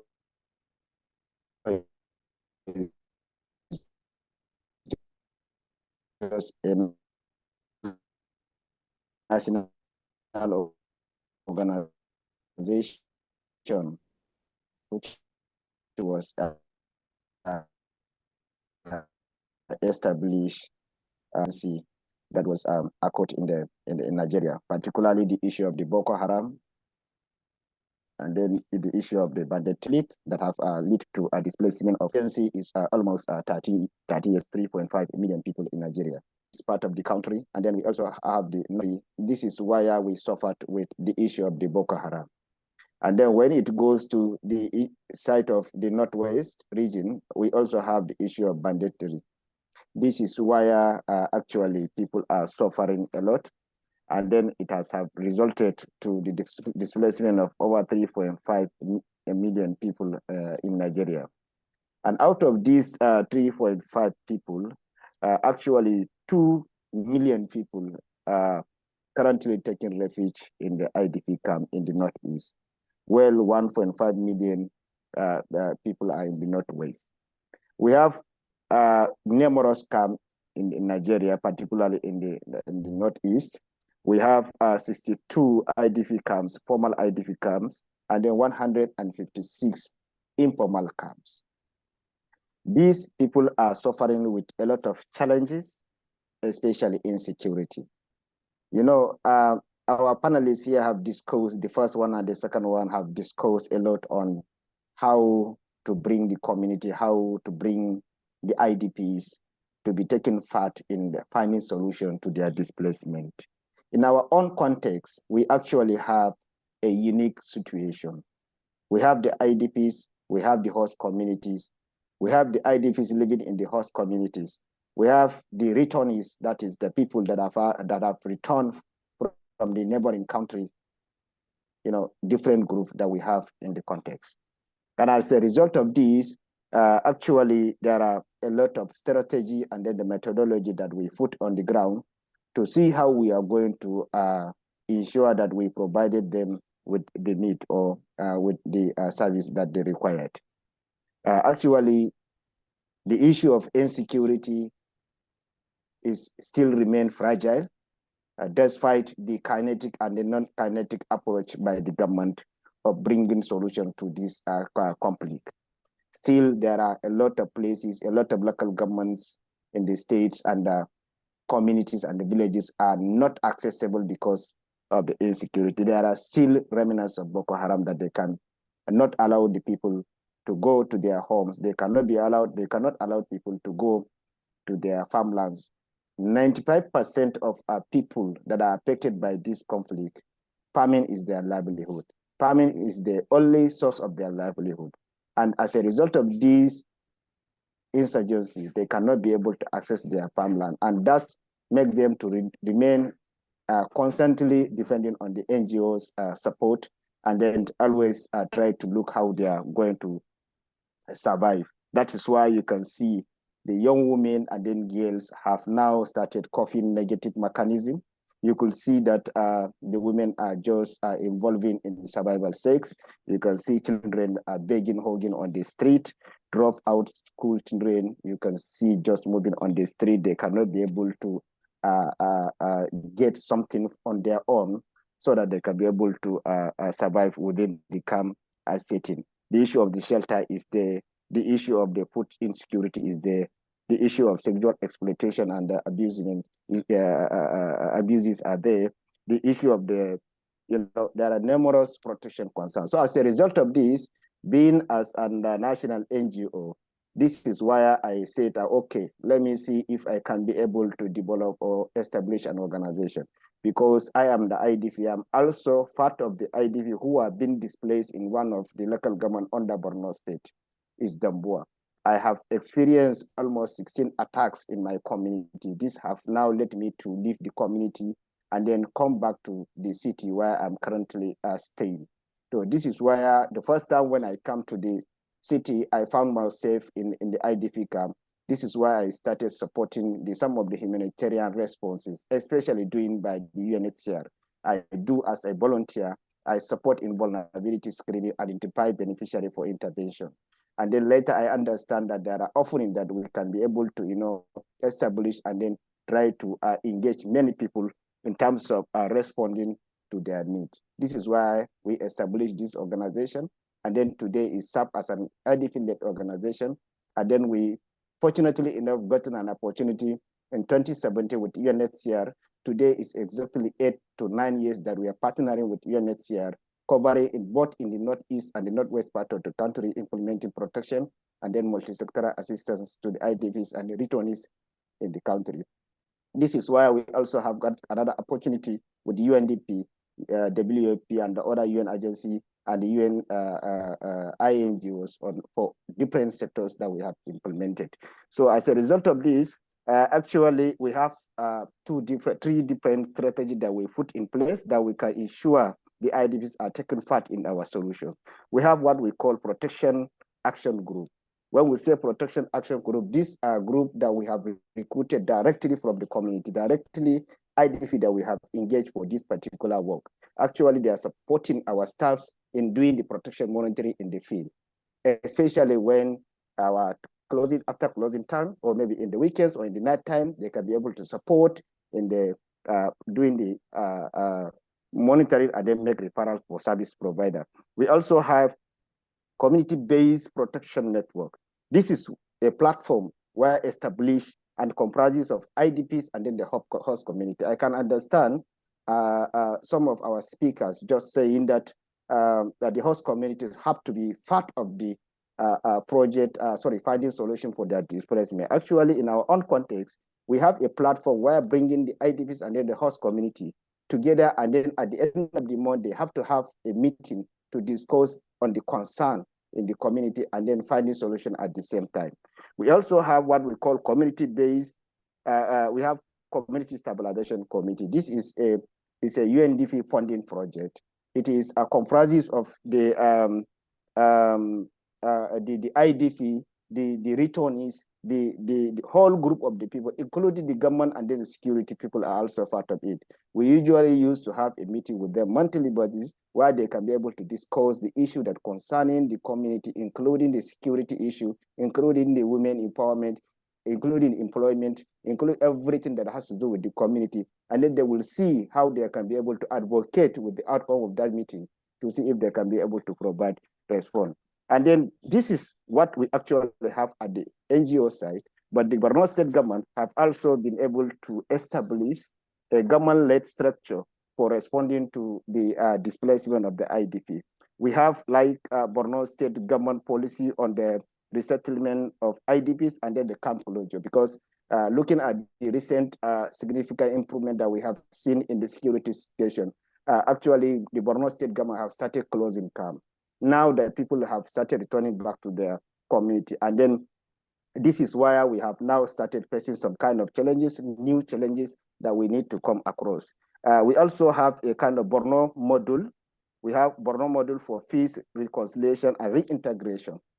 Borno module for peace and for peace, reconciliation, and reintegration is a module that was being established by the state government in order to give a window to the Boko Haram to surrender. And this is what actually bring a greater or maybe bring a a kind of improvement in the security situation in Nigeria, particularly in Borno State. 50% of the Boko Haram in the bush, they have surrendered to Nigerian army through this Borno module for peace, reconciliation, and reintegration was being established in 2023. We also have multi-sectoral crisis recovery project. This is also another strategy put in place by the government to ensure that the IDPs are also part of this strategy. Normally, the government has a steering committee under all these policy and then the initiatives. They have their own steering committee, a steering committee that is being led by the government, where all the different group of people, the IDPs, the host community, the traditional and religious leaders, you can see the uniform people, all group of people are part of that platform in processing the solution to the IDP displacement in Borno State, particularly. I'm So, sorry, I have to give because you of the just time, a brief 30-second warning. I'm so sorry. We might be cut off soon. And so I wanted to make sure you could just finish your thoughts. Thank you so much. Please go ahead if you want to finish your thoughts. We have about Sorry? 30 seconds. Yeah, sorry, we have to wrap up. We may Can you have hear me? a cutoff of the Zoom. And Can so you- I can you hear wanted you me? to go ahead and finish your last thought if you can. Okay, thank you very much. We have, because of the time, let me wrap off. Here, I just wanted to, I feel, or maybe I can share my own recommendation to see how we can be able to improve on some of the things that we have been doing in Nigeria here. First of all, looking at this the establishment of this strategy by the government, that is the policy, and then the initiatives. How does this policy will be implemented? You know, establishment is different from the implementation. Sometimes in the case of implementation, we are encountering a lot of challenges that could also contributing to the challenges that we are facing now. We are also looking at the localization, as other colleagues mentioned in the previous speakers. They talk about the localization. When we talk of localization, not only for international and the UN agencies to engage national staff, but also to give funding to local NGOs, that is a national organization and the civil society organization, so that they can be able to, you know, work across the community and ensure that the projects are being sustainable. And finally, I'm talking about support to establish and operationalization of the National IDP Council in Nigeria is something that is a welcome idea, because once if we have something like this, we can be able to align on that and then to see if we can be able to foster the response that we are providing. Thank you very much, Sarah, for the time that you've given. Over to you. Pauline, thank you. I wish we had so much more time to hear more about your work. Thank you so much. And we really appreciate it. I'll just briefly invite Amin to come to the front. Amin Hilal works with the special advisor, Robert Piper, as a development finance advisor. He's just going to give us a couple minutes of thoughts before Jeremy, our Refugees International president, closes. Thank you. Thank you very much, Sarah. So I have been asked by Beth and Mark if I can say a few words in 2-3 minutes about the office very quickly. So first, thank you very much, Georgetown University and Refugee International for organizing this. Our office, very quickly, I would say the main piece is solutions, obviously. And solutions for us, as you know, is about learning and experimenting. And this is why we're working with our 15 pilot countries, where we see things as a pathway. I mean, Robert and the office is looking at this as a pathway work. So I'm just going to mention 2 aspects where a lot of the efforts of the office are going in this pathway. The first one is obviously government leadership. We need political will, and we need the governments to be engaged at national level, of course, but as well at local level. So a lot of the work of the office is going into that, in trying to bring this piece and secure it for IDPs. Just to mention the second one, because I can't talk about everything, but a second one is obviously participation, as important as government leadership. So this is why we created at the office the IDP Advisory Board, to have feedback from IDPs and have them involved in this process. So maybe, except from the solution piece, I can mention just a few other things that the office is doing. We're obviously working on monitoring the implementation of the Secretary General Action Agenda on Solutions to Internal Displacement. We're putting a lot of thoughts on the prevention piece, trying to see how we can as well contribute to that. There is a lot of work going on coordination within the UN at HQ level, at country level. And indeed, the resident coordinator in countries are supporting a lot, even the missions when there is a mission, and the agency resident representations as well. Maybe just to add another one, which is the one I'm specifically in charge on, that I think is key and relates to some of the questions that have been asked by the audience, is the development finance piece. Obviously, if we're working about solutions, and it came up many times, housing, shelter, land, property, infrastructure services, livelihood, often capital intensive, actually, investments for the countries. So how do we work with IFIs? How do we engagement in this sphere to help with this shift? Yeah, how do we think about development finance as a whole, including obviously the private sector? So yeah, just a few thoughts, and really happy to develop further with you over coffee later. So thank you again for everything. Amin, thank you. And finally, last but not least, Refugees International's president has some closing remarks to challenge and stimulate us on the great conversation. Thank you, Sarah. Thank you, everybody. I had originally been slated for 35 minutes. As the rich conversation continued, Sarah Sheffer, our VP for comms in the back, said, maybe 15. And then as it continued, maybe 2. So I'm gonna see what I can get through. I'm actually gonna run the stopwatch on my, I'm running the stopwatch on my phone so I don't talk too long. First, just a huge thank you to all of you for coming. A huge thank you to Bosch Stiftung for providing the support that enabled this conference and for supporting Refugees International's work in this area. Thank you to our partners at Georgetown University and ISIM, and Beth in particular, for the partnership on organizing this and for hosting us today.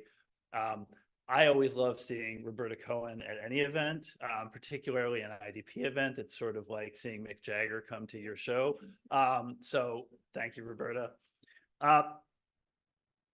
One of the things that really strikes me as I listen to the conversations today, and as RI thinks about IDP crises more broadly, is that internal displacement crises, to a large extent, are the humanitarian system today. They really define the humanitarian system today. The major crises that we are consumed with in places like Gaza, in places like Sudan, Ethiopia, almost invariably originate with an IDP crisis. And much of the work of the humanitarian system is dominated by IDP crises. When I was running the Office of Foreign Disaster Assistance at USAID, early on in my role there, the team did a kind of scoping of the crises that were dominating most of our agenda and most of our funding, and they were almost invariably protracted IDP crises. And I think what that means is we cannot separate the effectiveness of response to IDP crises and to internal displacement from the overall effectiveness of the humanitarian system. And if I had a critique of the action agenda and of kind of what we've done on IDP crises for the last 5 years and the high-level panel's work, I think there was a tendency in some of that to externalize the problems to things outside the system. That's not to say that those are not legitimate problems. They are. There are also problems that are kind of hard to solve. It is hard to solve geopolitical dysfunction to a degree that we will end the underlying conflicts and enable IDPs to come home. It is hard to solve climate change.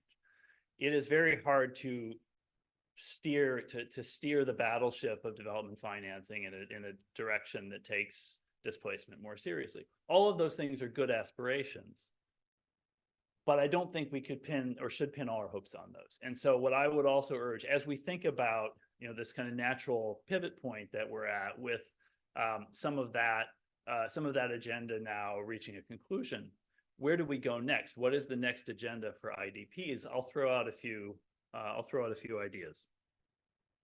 I think the point from Aaron about going beyond camps is critical. We still have a tendency, and I've been in this field for almost 25 years, which makes me feel old, but we have a tendency to think in a camp-centric way about what we mean by protection and assistance.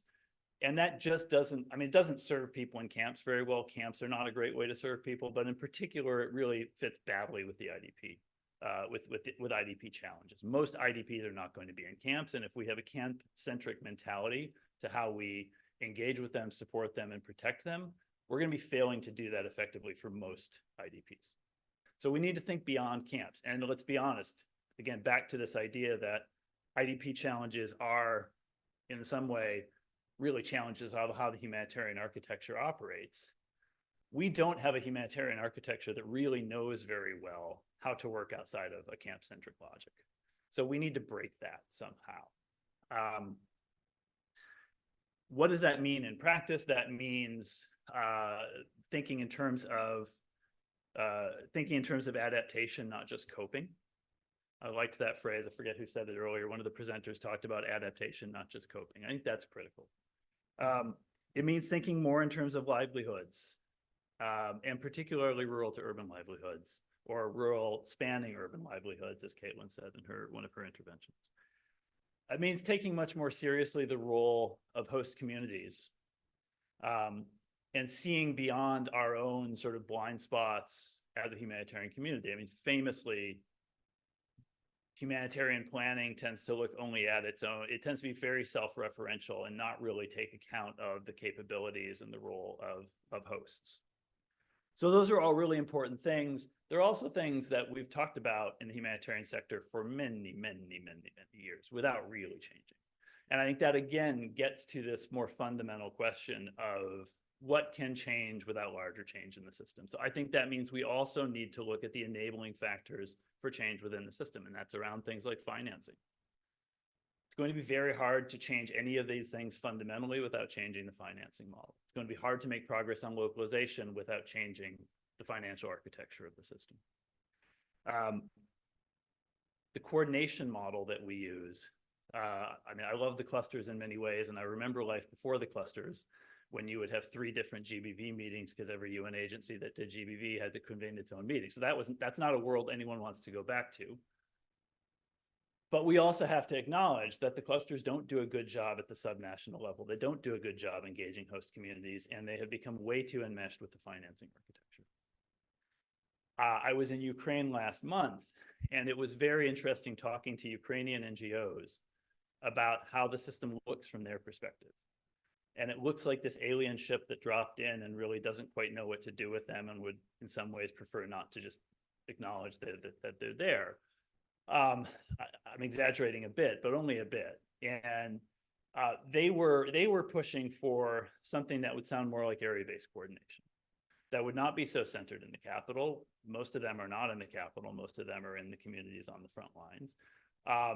That would take as its starting point what was happening in the geography where they were working, rather than taking as its starting point a sectoral logic that's baked into the clusters. So I think we need to look at some different models for coordination, different models for financing. And of course, when you talk about coordination and financing, you're also talking about how we allocate power within the humanitarian system. And that needs to change as well. We're never going to get where we have committed to go on localization, which we heard a lot about today, without challenging some of those power structures. And the last thing I'll say is just a couple words on protection and national responsibility. National responsibility is a great thing when it's a feasible thing. And our colleague from Nigeria talked about some of what that's looked like and some of the ways in which the Nigerian government has taken ownership of IDP challenges, particularly in the north. And I visited Borno several times, and that is a real thing. It took a while to get the government there. And a big kudos to IOM in particular for working with the government there years ago on setting up the displacement tracking matrix to really bring the government along to recognizing what a displacement challenge they had in the north. And once they turned that corner, there was some real sincere engagement. In Ukraine, of course, the government is very engaged in a positive and constructive way. But we also need to acknowledge the limits of that. That is not going to serve us in Tigray. Expecting the government to play a constructive role in Tigray, or kind of hoping for that, or premising any humanitarian action on that, yes, we should push them on that, but we also shouldn't expect that that's going to come through. It's not going to come through in Syria. It's not going to come through in Sudan. And we don't have a good toolkit for that. We don't have a good way of engaging that, or frankly, even acknowledging that in mainstream humanitarian activity. I think we just, on some level, need to just be much more honest and forthright that national leadership will not be a positive factor in a place like Syria or Sudan, even in many ways Ethiopia. And I don't fully know where to go with that, but I think it starts with acknowledging it. And I think it starts with advocacy, and it starts with recognizing and affirming that the responsibility of the humanitarian architecture in the place where the government is not a constructive actor on internal displacement, or maybe actually the destructive actor on internal displacement. We can't engage them as if they were not that. And I think the UN system often struggles, and UN agencies often struggle with this tension between protecting the care and maintenance assistance architecture that has evolved versus being really vocal advocates for protection. And I think we need to shift that balance further in the direction of being vocal advocates for protection. We don't ultimately want or need to see big UN agencies just become kind of giant versions of NGOs. That's not the comparative advantage of UN agencies. And so I think it is important to bring through that protection advocacy in a vocal way, and even at risk sometimes of compromising programs, because ultimately we don't want to just perpetuate the well-fed dead, to borrow a term from Bosnia. So I will end there. It has been a real pleasure to attend this. Thank you all for coming, and thank you again. Big thanks to Sarah Miller and to Beth for organizing this, and to their teams. Thank you to the RI team, to Megan and Sarah and Elisa for all the support in organizing this as well. And again, thanks to you all for coming. It's been a pleasure.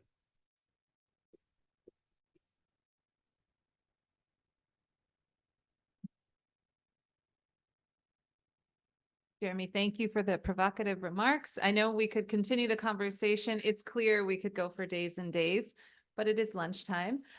So thank you all for coming. This was a wonderful opportunity, and UNHCR for your support as well. And of course, Bosch Stiftung, as we've said.